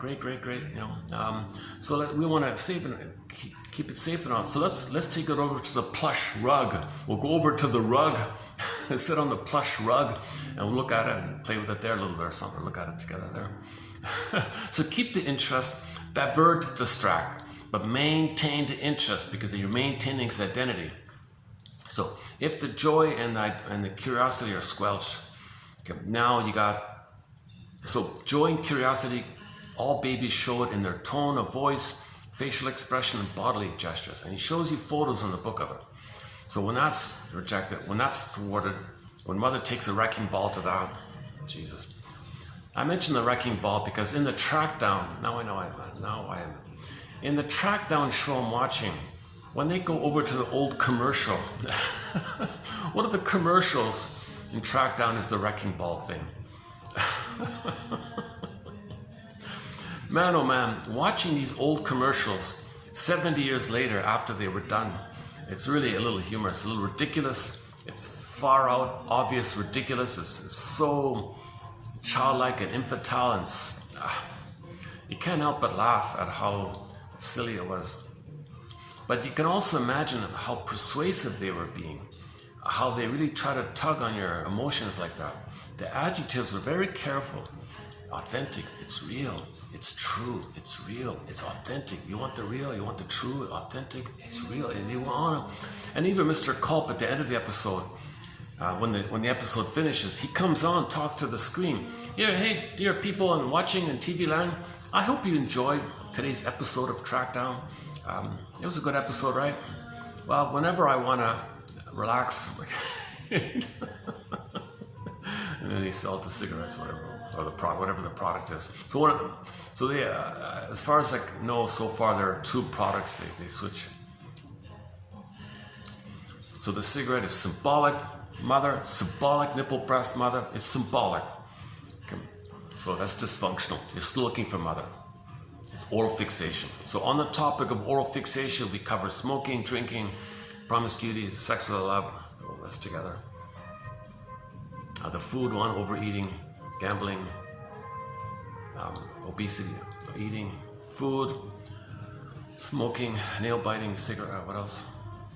And the attitude, the associated attitudes, all or nothing attitude, or owes me living, slogans, these kind of grand attitudes like that, feeling importance, like that. And so your behavior, substance, your attitudes. There's a few other points to the oral fixations. The cause of the oral fixations, go to the pop diva Shakira, go to her album CD cover called Oral Fixation Volume 2. She shows you the cause of oral fixations. Now, Kim Mitchell's album called Oral Fixations, you see it there. You got the memories, the bountiful teats, get the 3 characters. Okay. Now, they're adults, but they show you that they're looking for symbolic mother, the bountiful teats. They're adults, they can't. So they show you the symbol of mother. One guy was voraciously gulping down the quadruple burger. The other one was the smoker and the drinkers, and so on. And they did it in like a shakes-like manner, that they were addicted. So they were all like bug-eyed, shaking like this, so they withdrawal symptoms. So they wanted to talk about the addictiveness of it all. Okay. So originally, the breasts were deprived. They're grown adults, they see the breast, they look up, so they're down, the breasts are up. The bountiful teats, the hanging long memories were sort of the center stage of the CD. Okay, and you got the 3 characters below it. Okay, that right off the bat, baby reaches up for the breast. So when they were a baby, they didn't get it, so they're looking for symbol of what they didn't get. They didn't get the breast. You saw the breast. They didn't get it, so the substitute was the the gulping burgers, the cigarettes, the boozer, and like that. And then the promiscuity was all. Some men are obsessed with memories. Any man obsessed with a woman's bountiful memories or memories like that. I just saw a quote about that actually. Somebody said that somebody's understanding of what maybe Freud said, who knows, was that there may be a reaction formation.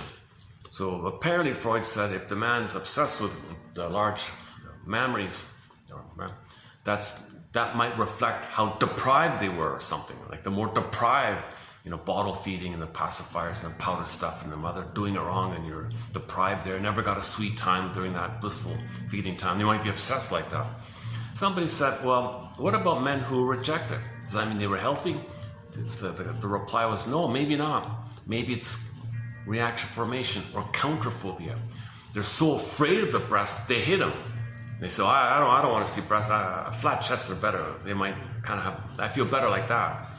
Does that mean they were healthy? They don't care about it? Well, sometimes yes. If the babies were nursed, they don't have a care about that. Think about traditional cultures. Women walk around, no one thinks like that. That's for babies. The memories are for the babies to milk and nurse like that. It's not meant for adults. But if there's trauma there, they're obsessed with it. So if the man, there's 2 versions. There's the healthy response. Well, I don't. That's for babies. I don't. Just doesn't interest me. So what? Whatever. She puts a cover over it. Politely puts a cover over it or something. It doesn't. But some people might say, yeah, no, I don't see the appeal. Maybe they really do, but they're so afraid they flip it, called reaction formation or counterphobia. They're so afraid they flip it and say, no, I don't like them. I prefer the flat-chested or something. So we'll have to follow up on that one. Anyways, so the oral fixation, that's a huge topic. We did 10 videos on it a few months ago. I kid you not, I think we did 10 videos just on oral fixations. And the running thread was the 2 CD album covers, Kim Mitchell, Oral Fixation, and the cause, back to Shakira, weaning trauma. The cause of oral fixations, trauma before 18 months, in other words, is weaning trauma. Now, the typical metaphor or symbol for weaning trauma is the unripe fruit. If you pluck the fruit before it's ripe, it'll be bitter, unripe, bitter, sour, and all that stuff. So they put a baby on the tree, okay, and the mother pulled the nipple. So she's holding the apple. In that case, the apple is the nipple, juicy, sweet, round, red. Okay, pulled it away, and she did a Italianic revenge on her mother. Hell yeah, I'm gonna get you, hell yeah.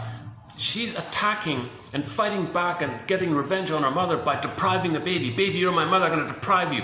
You deprive me, I deprive you, I got back at you. Italianic revenge. The poor baby's saying, you mean you think I'm your mother when you were a baby and I deprived you and you're doing to me what, and you think you're doing to your mother what she done to you, and you think I'm your mother, so you're gonna do it to me? Are you psychotic? I'm not your mother, I'm not my grandmother. What the hell? I'm a little baby who needs your nursing. Hell yeah, my mother deprived me, I deprive you. So she pulled away the nipple, pulled away the apple. Baby was reaching, you saw the reaching image. And then if there were like a part 2, part 3, baby screaming and all that, right? Baby would be enraged like this. But she's saying, hell yeah. That's a very powerful, that's one of the most, a picture's worth 1,000 words. The front cover of Shakira's, I'm not a fan, forget about the gibberish on the music. Is it even music? I don't even call it music, just some techno noise nonsense, computer generated techno nonsense. Forget about, I'm not talking about the content of the CD, I'm talking about the album cover.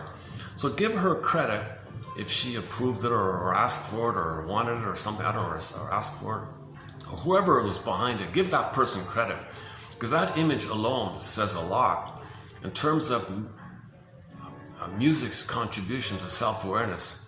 That's a huge one there. Yeah, a lot of songs have excellent lyrics. That's the other part. And then I would say Kim Mitchell's one. Again, the music's nonsense for me on that one. Although we do have one song by Kim Mitchell on our soundtrack, Easy to Tame, right? A song called Easy to Tame. The guy's trying to please the woman. Oh, I'll be compliant and do what you want. I'll please you. I'll take care. I'm easy to tame. It's one of these people pleaser songs. The guy's trying to please the woman. I'm easy to tame. So that's his strategy. That's his bargain. If I'm nice to you, do everything you want, maybe you'll throw me a crumb. That's his neurotic. I'm proud. See how good I am taking care of you. I'm easy to tame. Don't be afraid. I'm going to give you. I'm going to be the symbolic breast. I'm going to nurse you, and maybe you'll be nice to me in return. Easy. And the patio lanterns, we sometimes play a fun sort of summery kind of song called Patio Lanterns. That's not a bad song, Patio Lanterns. Patio Lanterns. Yeah, it's funny that Carl Dixon just did a cover of, the singer Carl Dixon just did a cover about a week ago in cottage country. 2 hours north of Toronto. He did Patio Lanterns on there. He also did Closer to the Heart. Right? We played that the other day. So we have 3 songs by the band Coney Hatch, led by Mr. Dixon on our soundtrack. It's Always About a Girl, him as a single, as a soloist. First Time for Everything, that's from the Coney Hatch one. And another song from that band called Monkey Bars. Funny song.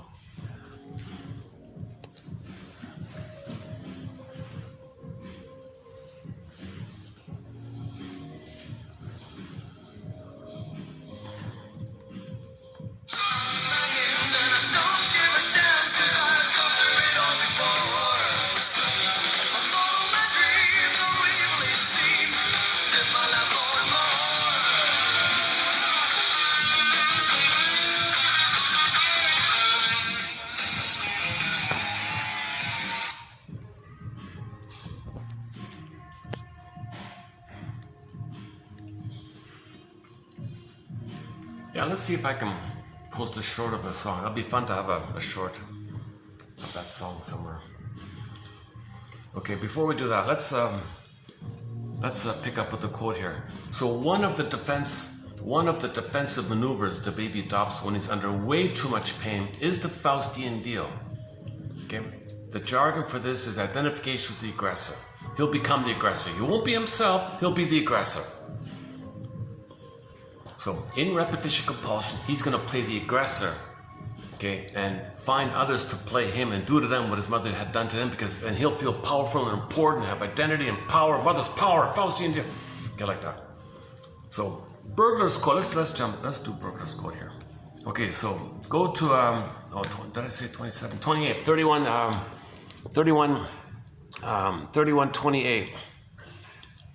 Okay, so it's just the one quote here by Berger, just this one point here. Okay, so his client, this fellow, said that when he was a little boy, his parents owned a restaurant, ran a restaurant, but the father was out of it. He was never around. He called him an ineffective nobody. He was absent, never around. So the mother did everything. She entertained the guests, spoke to all the guests, all the customers, dealt with all the staff. The mother was very busy doing everything to run the restaurant and totally ignored the little boy. There was no father. Typical pattern, right? Quote, my parents had a restaurant. More precisely, mother had a restaurant. Father was just an ineffective nobody. Mother was constantly occupied. She didn't devote much time to me. Always busy, always flirting with the guests. Flirting? Were you jealous? Oh, I never thought of it in that way. I guess maybe I was just curious to know what they were talking about. But she didn't show much interest in you? No, she didn't. And once I even tried to make her angry to get some response. How? By deliberately giving the wrong answers at school so that I would get a bad report card. Then she took notice. Aha, finally. But wasn't it in itself a self-damaging technique? I didn't think of it that way. Anyway, it lasted only a short time. Would you describe her as cold? Detached. I would say detached is a better word. Any idea why? Well, perhaps she rejected me because I was withdrawn and moody, or maybe because I looked like my father. He was kind of like moody and withdrawn. I was kind of like my dad. And she hated my dad, so she hated me maybe. Don't you see that this information is vitally important? We shall have to go more deeply into that period, but even at this point, some suspicions can be expressed. Now we have a clue, both to your domestic game of artificially promoting jealousy in your wife and your cold, detached attitude in your marriage. What? What are you talking about, shrinker man? Shrinker man, shrinker man. What are you talking about? I don't understand a word you're saying. You are entitled to a longer explanation. Isn't it possible that in your marriage, you unconsciously elaborated on this situation? Mother, flirtatious with guests. You, curious about what they were saying. Now, okay, to your wife. Your wife is curious, wants to know what's going on with you. And you say nothing. You don't answer her. The person from whom the information is extracted represents your reluctant mother. Your inquisitive wife represents yourself as a curious child. So what he would do, so this guy's married, and he would recreate in his marriage what happened to him with his mother in childhood. But he would play the mother and use the wife to play the curious, alone, aloof, ignored child. So in his life, he would report to his wife about all the conversations and all the important things he's doing in his office. He's doing this and doing this, a little bit, not too much, and not be clear about it, make her confused, and she would ask for more information. That's enough. So he would make her jealous. He would make her curious and inquisitive and jealous and in pain. Okay? He was playing the mother and used the wife as him. You see? So once again, he as a boy was in the restaurant alone. Mother was busy chatting, flirting with everybody. Okay, pain, pain, pain, pain, pain. Grows up, beats the mother. Is going to be the mother. How is he going to know his story? That he made the Faustian deal. How is he going to know this? He's got to find someone, a wife, to play him and treat her the way the mother had treated him, because he's her and the wife's going to be him. And he's going to recreate, orchestrate, manufacture, replay, reenact, theater, reenact the past. So the present is going to be a version of the past, a symbolic recreation of the past, whereby the woman is going to play him, he plays the mother, and he unconsciously, the puppet master within, okay, the organ grinder within, okay, the deep mind, the unconscious mind, the double self, the secret self, the shadow soul, okay, the one that the repressed self, the hidden self, all of you that's unconscious, sometimes called the double self, the one who walks with you, who's not like you, who is you, someone's living you. Okay, the one who knows, the shadow knows, the puppet master, all the powers there. Iceberg metaphor, all the energy and power is driving there. Pain is there. Pain means create, repeat. But when he repeats, he can't play himself. He's not going to marry a woman who's going to treat him the way the mother treated him. Oh no. He's not going to marry a woman where he'll be ignored by his wife the way his mother ignored. Way too painful. Because of the pain being way too painful, he made the Faustian deal. So he's going to be the mother. So when he replays the thing, he's got to find a dupe wife to play him, whom he's going to recreate jealousy, coldness, aloofness, and make her in pain the way he was in pain. Right? Okay, Shrinker Man says,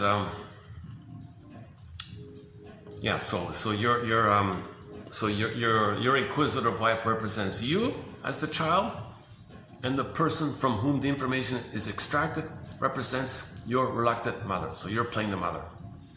Okay, the man is confused. He says, what are you talking about, Shrinker Man? This doesn't make sense. You're reversing the sexes here. In your version of the situation, my wife represents me and I represent my mother, exclamation mark. He's freaking out here. Don't you shrinks acknowledge sex differences? Oh, yes, we do. But we also acknowledge that deeply repressed infantile fantasies remain alive and vital, and only too often we see that these are repeated without consideration of sex differences. Okay. Nothing to do with that. He can play the mother easily. Wherever there's more pain, he'll just play that. It's a neuro thing. In your jealousy game, okay, so in other words, he makes the wife jealous all the time. Because he talks about the female employees, the wife is in the dark and is going to feel jealous and in pain, the way he felt in jealous and pain. In your jealousy game in reverse, okay, in your jealousy game in reverse, in other words, when he was a baby, he was jealous that the mother would talk to everybody and ignore him. So obviously he was jealous. Now he made the Faustian deal called the jealousy game in reverse. In your Faustian deal, jealousy game in reverse, you are actively repeating what happened to you, possibly as a child. A well-known psychic mechanism. Okay, so this is thanks to Ferenczi for giving us the term Sándor Ferenczi from Hungary.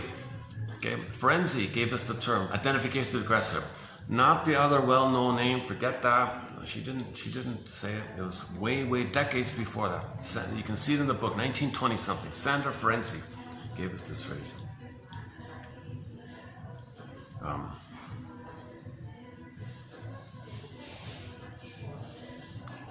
To confuse people, they credit it with someone else, but okay, never mind. Obviously, a direct repetition.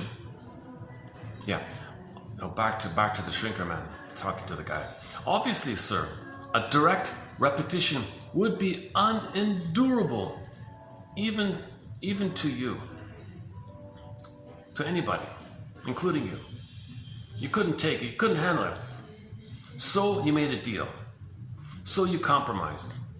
All of the ingredients of this infantile situation are there. You maybe, added a little thing here. You even rang in an improvement. It means you're going to orchestrate it. So as an adult, you're going to do something to orchestrate it. So he rang in an improvement. As a child, you got no information from your mother.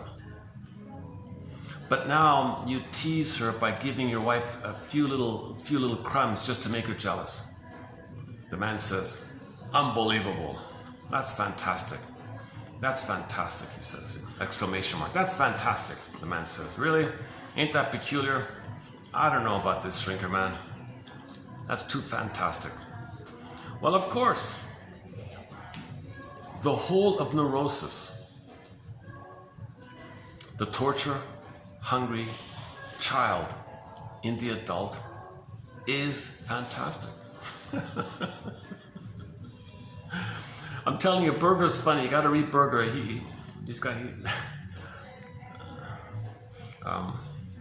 The theory suggested to you gives you a clue to a few completely inexplicable details in your behavior. For instance, the truly idiotic, pardon the expression, fact that you yourself provided your wife with the information about your female colleagues. You did this. Let's assume for a moment that my suspicion is correct. Immediately, your superficially idiotic action is shown as not idiotic at all, but a necessary prerequisite for the game, for the rigmarole, for your misery machine. It makes sense for the misery machine, for your psychic masochistic misery machine, tied to the mother, loyal to the mother. Isn't it bittersweet that you love the mother and you want to save her so you can stay dysfunctional and imitate her, be her? Because if you're going to be the mother, that means you're still trying to save the mother, because your mother wanted you to be one with her, so you're one with her, so you are her. Isn't it bittersweet? So it's not that idiotic. It's a necessary thing in your defensive structure. Moreover, your mother seemed inaccessible to you in her detachment. In identifying your mother with yourself in this game, you are making her suffer. No, I suffer. Oh, of course. Infantile games cannot be repeated without penance. Your suffering, though, is considerably mitigated by a masochistic elaboration, your pleasure-in-displeasure pattern. Who but a psychic masochist of the higher order would perpetuate a painful situation instead of correcting it? That's a key. That last one there is really good. If you're still doing this, who but a psychic masochist of the higher order would perpetuate a painful situation instead of correcting it? Now, I wish Berger elaborated on this idea that he thinks he's punishing he's suffering, but at the same time, he thinks he's suffering his mother. Because if he's in pain unknowingly, the mother should be in pain. Because he's one with the mother, he is the mother. So if he's suffering, the mother's suffering. But he pleasurized it. At the same time, he thinks his anger is going towards the mother. The anger is going towards himself, but he pleasurizes it. And part of the deal or setup is he thinks he's attacking his mother, getting revenge on his mother. By hurting himself, he pleasurizes it, but he's hurting himself, he's hurting his mother. Because he is the mother, he's hurting the mother. Yeah, another version of this is Berger quoted a guy who was drinking or something, and the mother was nearby watching this. And the mother said to the fellow, son, he's grown up or something, son, when I see you drinking this hard, toxic fluid like that, it really pains me. Did you say it pains you when you see me drinking this stuff? Yes, it does. It really hurts him. Oh, really? He doubled it, trying to hurt her, thinking it would hurt her. That was quite an interesting comment like that. So when you're dysfunctional on some deeper level, the deepest of all deepest levels, you think you're hurting your mother. You're angry at your mother, so you're hurting your mother. You're hurting yourself. It's a pyrrhic thing. You think it's a pyrrhic revenge because you're really trying to get a psychological win against your mother, but you're hurting yourself immensely. So this guy here, he's gonna have an unhappy marriage. The wife's gonna dump him. Who cares? All I gotta do is fight with my mother. He doesn't see the reality. He's still fighting with the mother. The wife says, I don't get this. Why is he acting so crazy? Well, he's being hold on a second. How are we doing here? Let's check the time. What time is it? Oh, let's check the time here. Oh, okay, look at that. 3:40. Oh, good. Okay, one second. Okay, and then there's just a quick tag on here. So, follow up here. His schematic application of a petrified infantile conflict. Yeah, that's a traumatic strip, right? So his template, his blueprint, his working model, his schema, his script. Get the fate, the cards he's dealt. Okay, so his schematic application of a petrified infantile conflict. So neurosis is the petrification, freezing of an inner conflict, and it's repressed, frozen, pressed. Imagine it pressed on a 45 metaphor, 45 disc record, 45 music, 45. Every neurotic carries this 45 with him. In every new situation or every time he sees a turntable with never-ending fiery ardor, he says, he runs to the turntable and plays his one and only tune. He only has this one tune. The only thing he can feel is this thing that's in the record. That's why some people,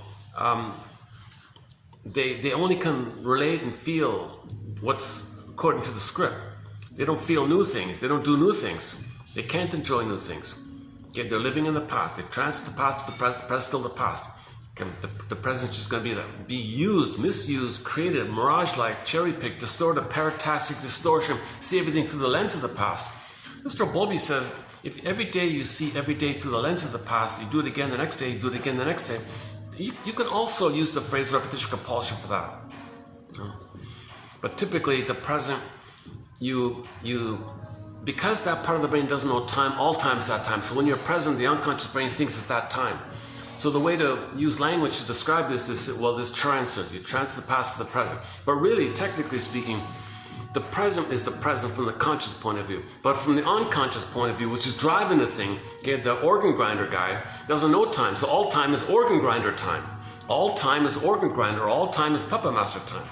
Because that part of the brain doesn't know time. And the monkey mind, or the conscious, small, we cognitively understand. We can read the clock. We understand time.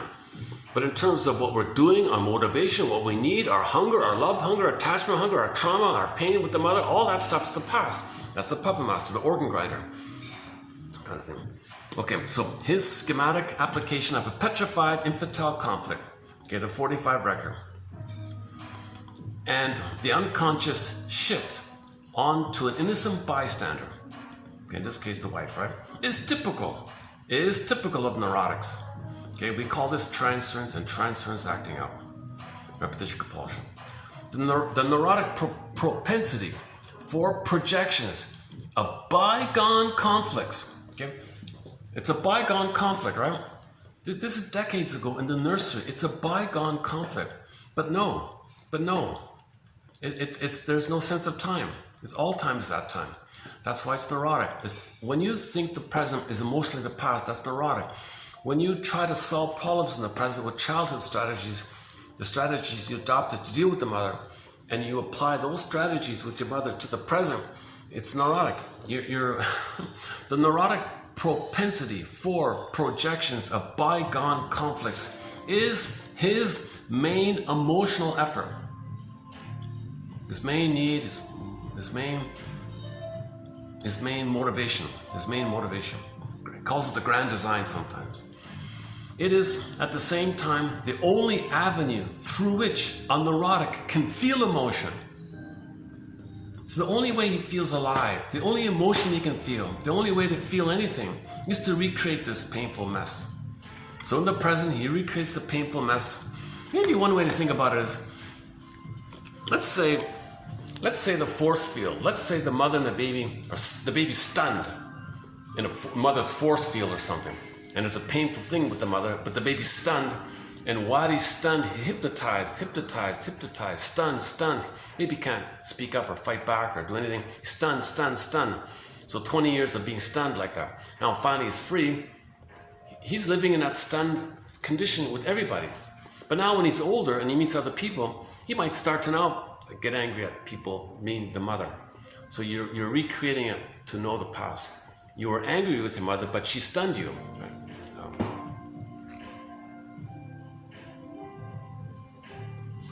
Well, yeah, back to the Star Trek. Imagine you're watching a Star Trek episode. At the end of the episode, Leonard Nimoy says, Leonard Nimoy comes on as himself, not as Spock. He takes away the ears. I hope you enjoyed today's episode of Star Trek. The years are gone. In my free time, when I want to relax, I take out a pack of, or when so pick a product, right? So when I want to wash my hair, I use this brand of shampoo. That's what the Trackdown show did.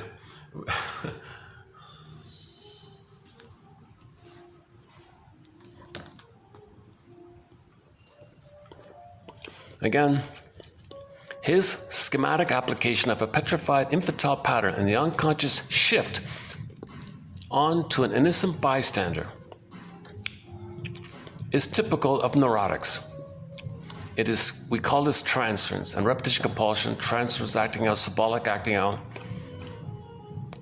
The neurotic propensity for projections of bygone conflicts is his main emotional, motivational, psycho-economical investment, drive, need, unmet need. It's his main emotional effort. All of his emotions is called attachment, craving, attachment, hunger, love, hunger, hunger for mother, right? Emotional effort. Everything's love or a cry for love. His emotional effort is to cry for love. So his repetition is a cry for love. He's going to recreate the cry. But he may play the aggressor and make others as proxies of him crying, and he shames them to say, see, that was me. He's just crying through the proxy and playing the mother. That's why it's so neurotic and so disturbed here. It is at the same time the only avenue through which a neurotic can feel anything, including the defenses set up against these irrational emotions. So maybe think about the typical BPD personality. The BPD one, right? So they create drama. They always have to they only relate to arguments. If there was a lot of fighting with the mother, they always create fighting. That's the only emotion they can feel. They can't feel calm and peace. They freak out. The only thing is the script. And in the original script with the mother was all this fighting. So they create fighting all the time. That's the only emotion they can do, you know.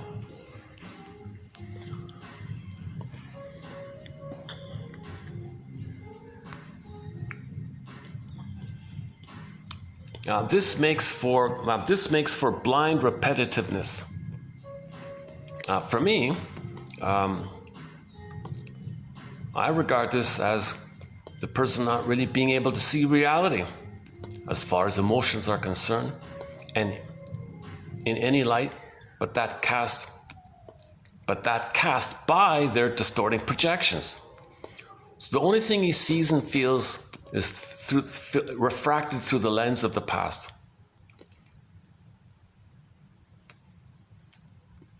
And he's doing it. Now he's an adult.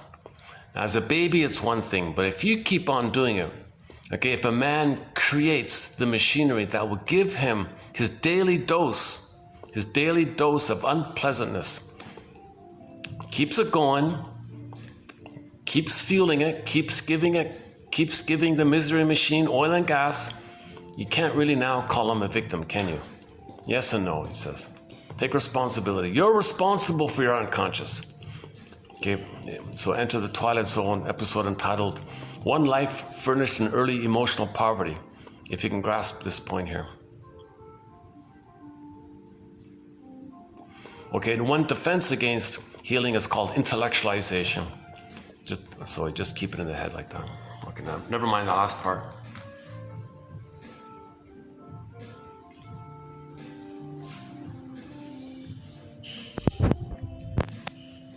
So the two songs on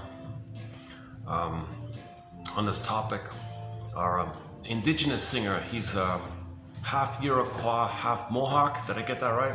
Willie Mitchell. Now, when I say the name Willie Mitchell, I mean the guy who sang "Call of the Moose," "Birch Bark Letter," "I Promised You a Song," "Big Policeman." Yeah, he tells a story about what happened to him. Man, oh man. See that song, you can't find that. They banned it, right? But it's on SoundCloud or something. Look up Willie Mitchell, "Big Policeman." You know, he tells a story about how indigenous people are still to this day being treated. They're still. It's kind of like the Trackdown episode. They're still being terrorized like this. And there's a statue that says. Okay, I can't start down that topic. Not today if I'm feeling so tired. But so let's play Willie Mitchell's song called "Killing the Mind." So he talks about when some indigenous people themselves are so abused themselves, they identify with the aggressor and attack their own indigenous people as if they're the colonizer, the aggressors. He says, "I can't believe this."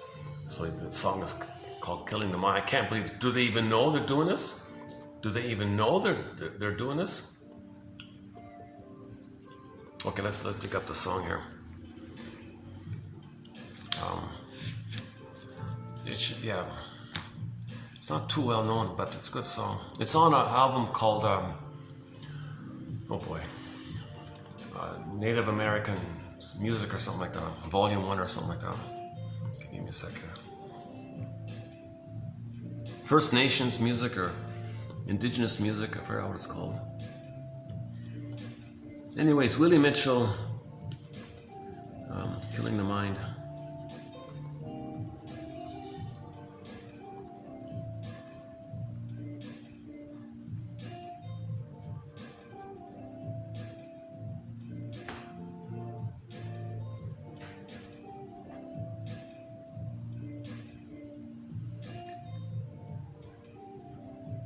Or maybe it's under W. Let me go down to the W's. Oh, here we go. Willie Mitchell and the Desert River Band, "Killing Your Mind." All right.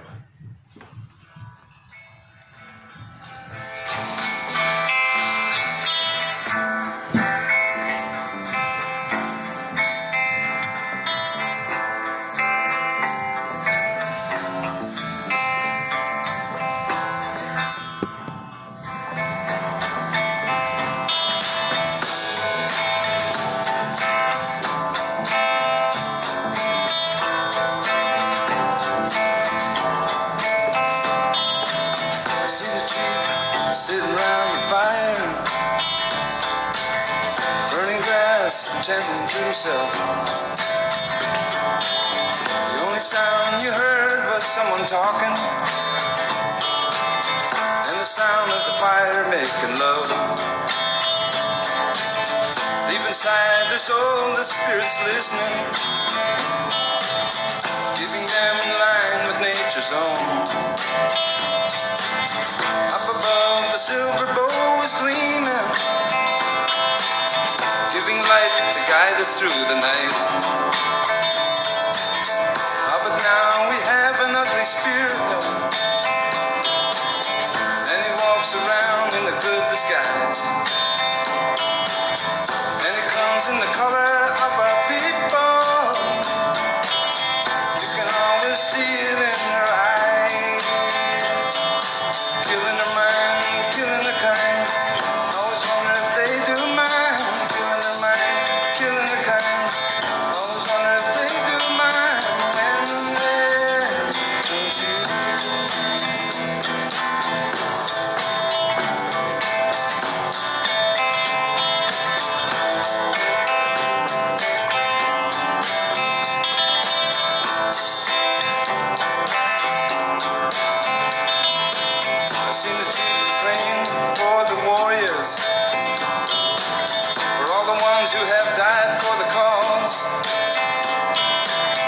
flash of smoke is blown in 4 directions. Red glow throws tobacco on the fire. I had a vision that just don't have a meaning. Maybe I'm just blinded by today. I've seen some people laughing at the other just because they were living their native way. That's why I say now we have an ugly spirit, and he walks around in a good disguise. He also comes in the color of our people. Oh yes, he does. You can always see it in their eyes. Killing their mind, killing their kind. Always wonder if they do mind. Killing their mind, killing their kind. Always wonder if they do mind. Killing their mind, killing their kind. Always wonder if they do mind. Killing their mind, killing their kind. Always wonder if they do mind when they're confused.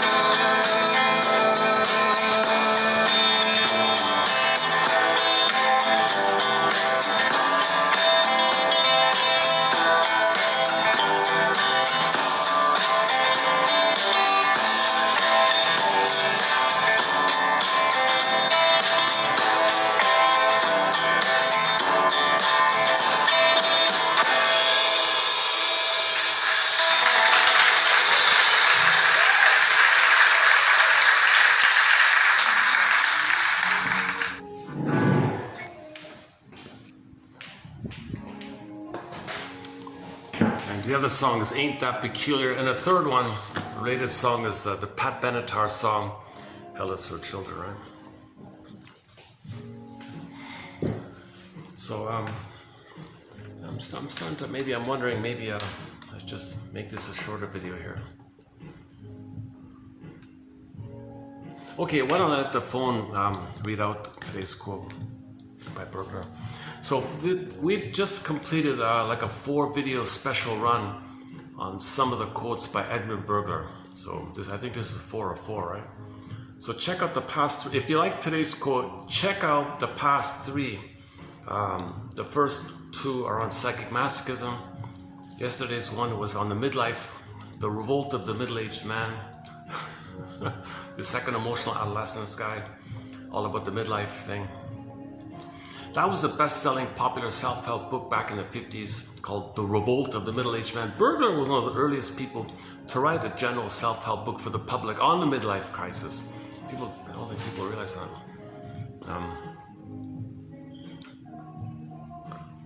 Okay, let's just read out 28, right?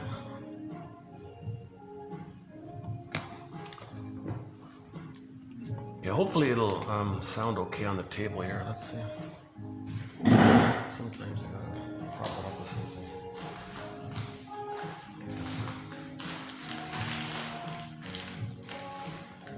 Let me see if I can do it this way here.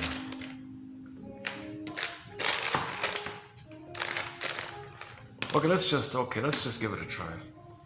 Sometimes when I put a flat on the table, the audio doesn't. Okay, let's give it a try. Okay, I'm just going to let the iPhone read out today's quote here. It begins with, "My parents had a restaurant." This one here.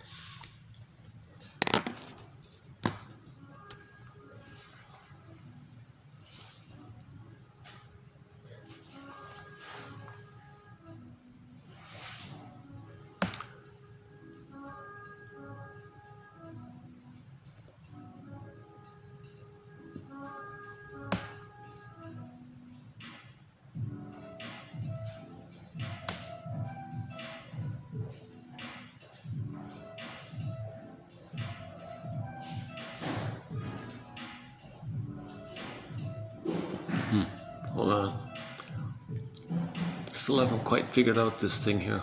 One sec. 3128. My parents had a restaurant. How about now?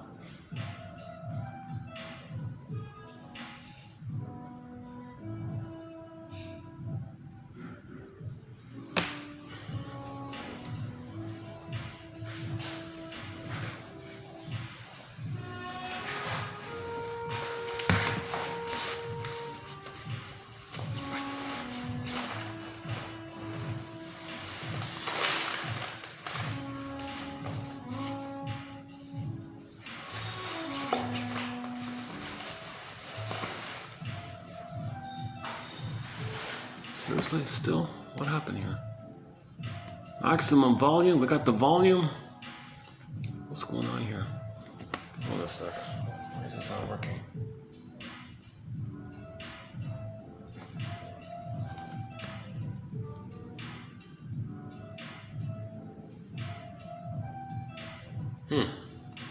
What happened? Okay, hang on. His schematic application of a petrified infant. Well, that's the second part. Hold on. What happened there? His schematic application of a petrified infantile pattern and the unconscious shift onto an innocent bystander, whether or not warranted by the real situation, is typical of neurotics. It is technically called transference. The neurotic propensity for projections of bygone conflicts is his main emotional effort.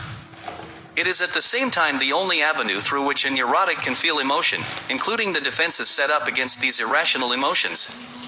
This makes for blind repetitiveness, for me inability to see reality, as far as emotions are concerned, in any light but that cast by their distorting projections / of a man creates the machinery that will give him his daily dose of unpleasantness, keeps it in repair, gives it gas and oil. You cannot call him the victim / everything he learned in analysis remained intellectualized, nothing penetrated effectively. E Berg l'articolo 3128. I have no why it shifts to Spanish at the very end like that.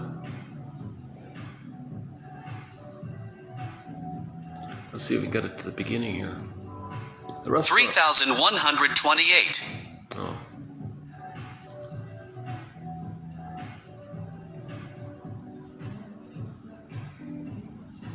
$3,128.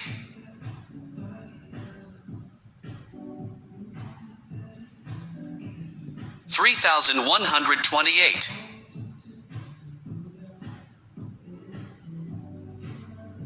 3,100.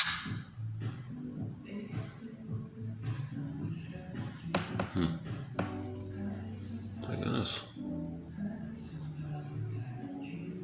Maybe I should just reboot the phone or something. My parents had a restaurant.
Wow.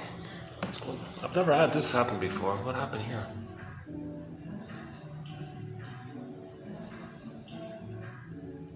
Reading speed, audio settings, read aloud. My goodness.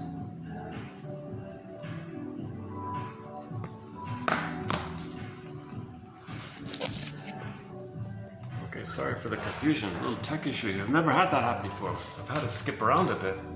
I've never had it just not. Maybe it might be. Maybe I'm using a free trial subscription or something. Maybe it just ran out or something.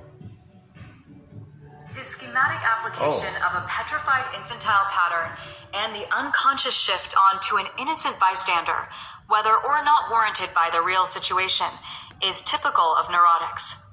It is technically called transference. The neurotic propensity for projections of bygone conflicts is his main emotional effort. It is at the same time the only avenue through which a neurotic can feel emotion, including the defenses set up against these irrational emotions. This makes for blind repetitiveness, from the inability to see reality. as far as emotions are concerned, in any light but that cast by their distorting projection / if a man creates the machinery that will give him his daily dose of unpleasantness, keeps it in repair, gives it gas and oil, you cannot call him the victim / everything he learned in analysis remained intellectualized, nothing penetrated effectively. E Bergler TQ 3128. What a wacky phone.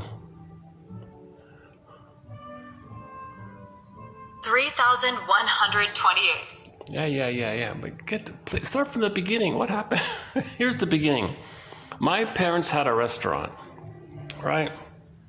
My parents had a restaurant. Play. Where's the play? Play. 3128. Yeah. 3100. Fast forward. Okay, E Bergler TQ 3128. E Bergler TQ 3128. Oh, for Pete's sakes, why is this? What am I missing here? Save as. Do I have to hit the cursor or something here? My parents had a restaurant.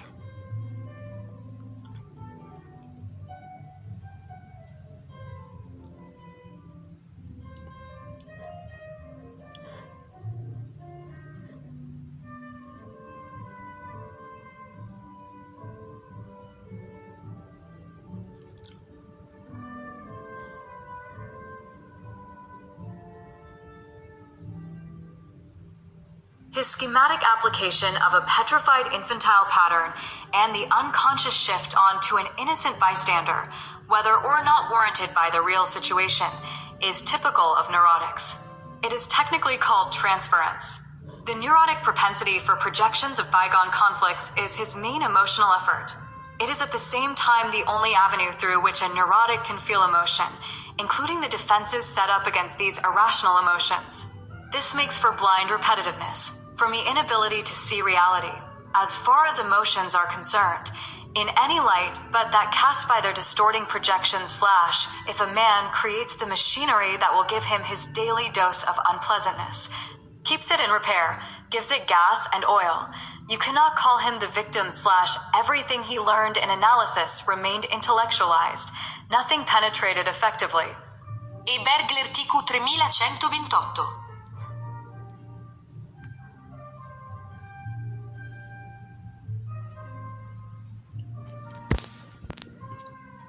Okay, submitted. So for your consideration, it begins with my parents had a restaurant.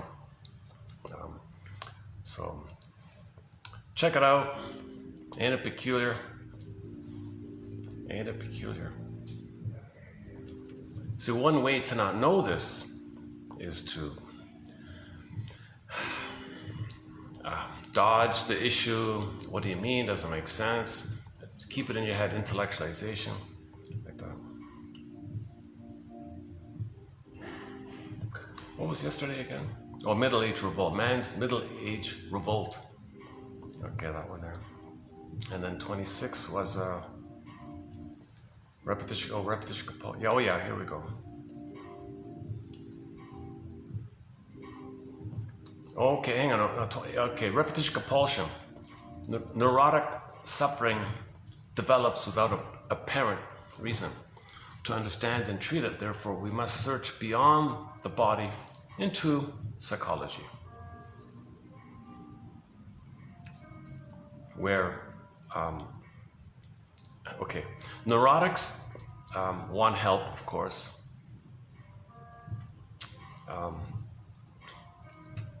So what's going on is that they fail to learn from experience. The symptom, whatever the neurotic thing is, symptom, oral fixation, in the body, in your attitude, in your jungle thinking, or limited emotion, or angry, always angry, or whatever, or detached, or whatever the thing is. Okay, this is related to repetition compulsion. So, in other words, the child had a need, but this need was abrupted or thwarted before the child could be conscious of it. Now later, when you're to be conscious of it, you can only be conscious of its symbolic expression. So we're aware of the back pain, let's say. That's a symbolic expression that you're angry at your mother, turn on your body, and the back pain is holding you. Again, it goes on. Yeah, that was 86.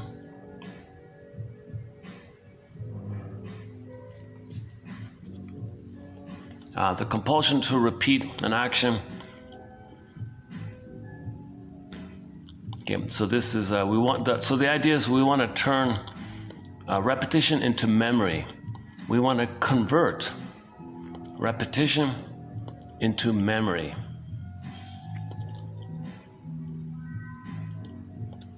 Okay, transference acting out is also known as repetition compulsion. Again, you want to turn it into memory.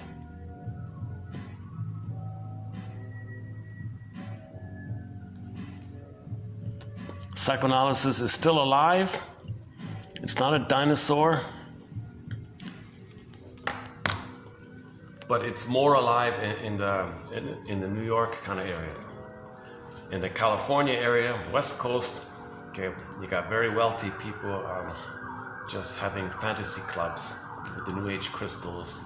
Can I see your crystal? Oh, what a crystal! I like it. Ooh.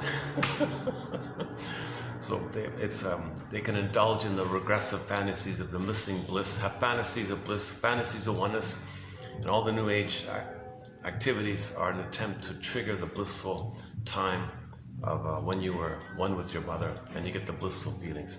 That's called the New Age movement in its twisted form.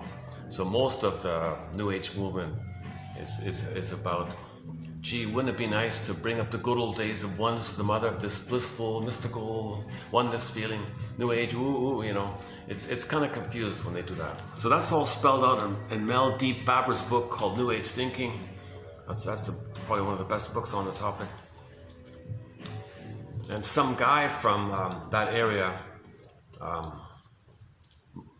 was saying to Masterson in the audience, I don't know, Masterson, it's all very nice what you say, but you know, didn't psychoanalysis die in the 50s? I mean, come on, you're talking about, oh no, it's alive. This is the regular daily ideas for us, even now in the 90s or whatever it is. This is still alive here. You moved over to Lotus Landers. So psychoanalysis is currently called object relations theory. Masterson's, his variation of it is called developmental object relations theory, or developmental self and object relations theory. Developmental self and developmental object relations theory, those three together, yeah.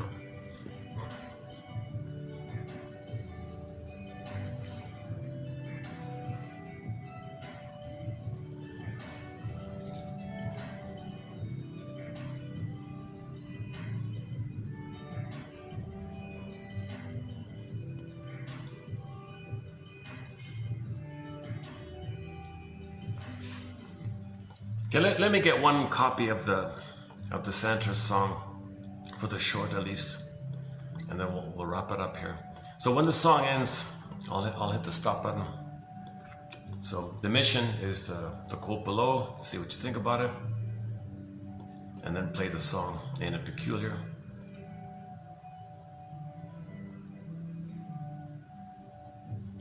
Okay, so let's close up with Santos' song called Life in My Hands.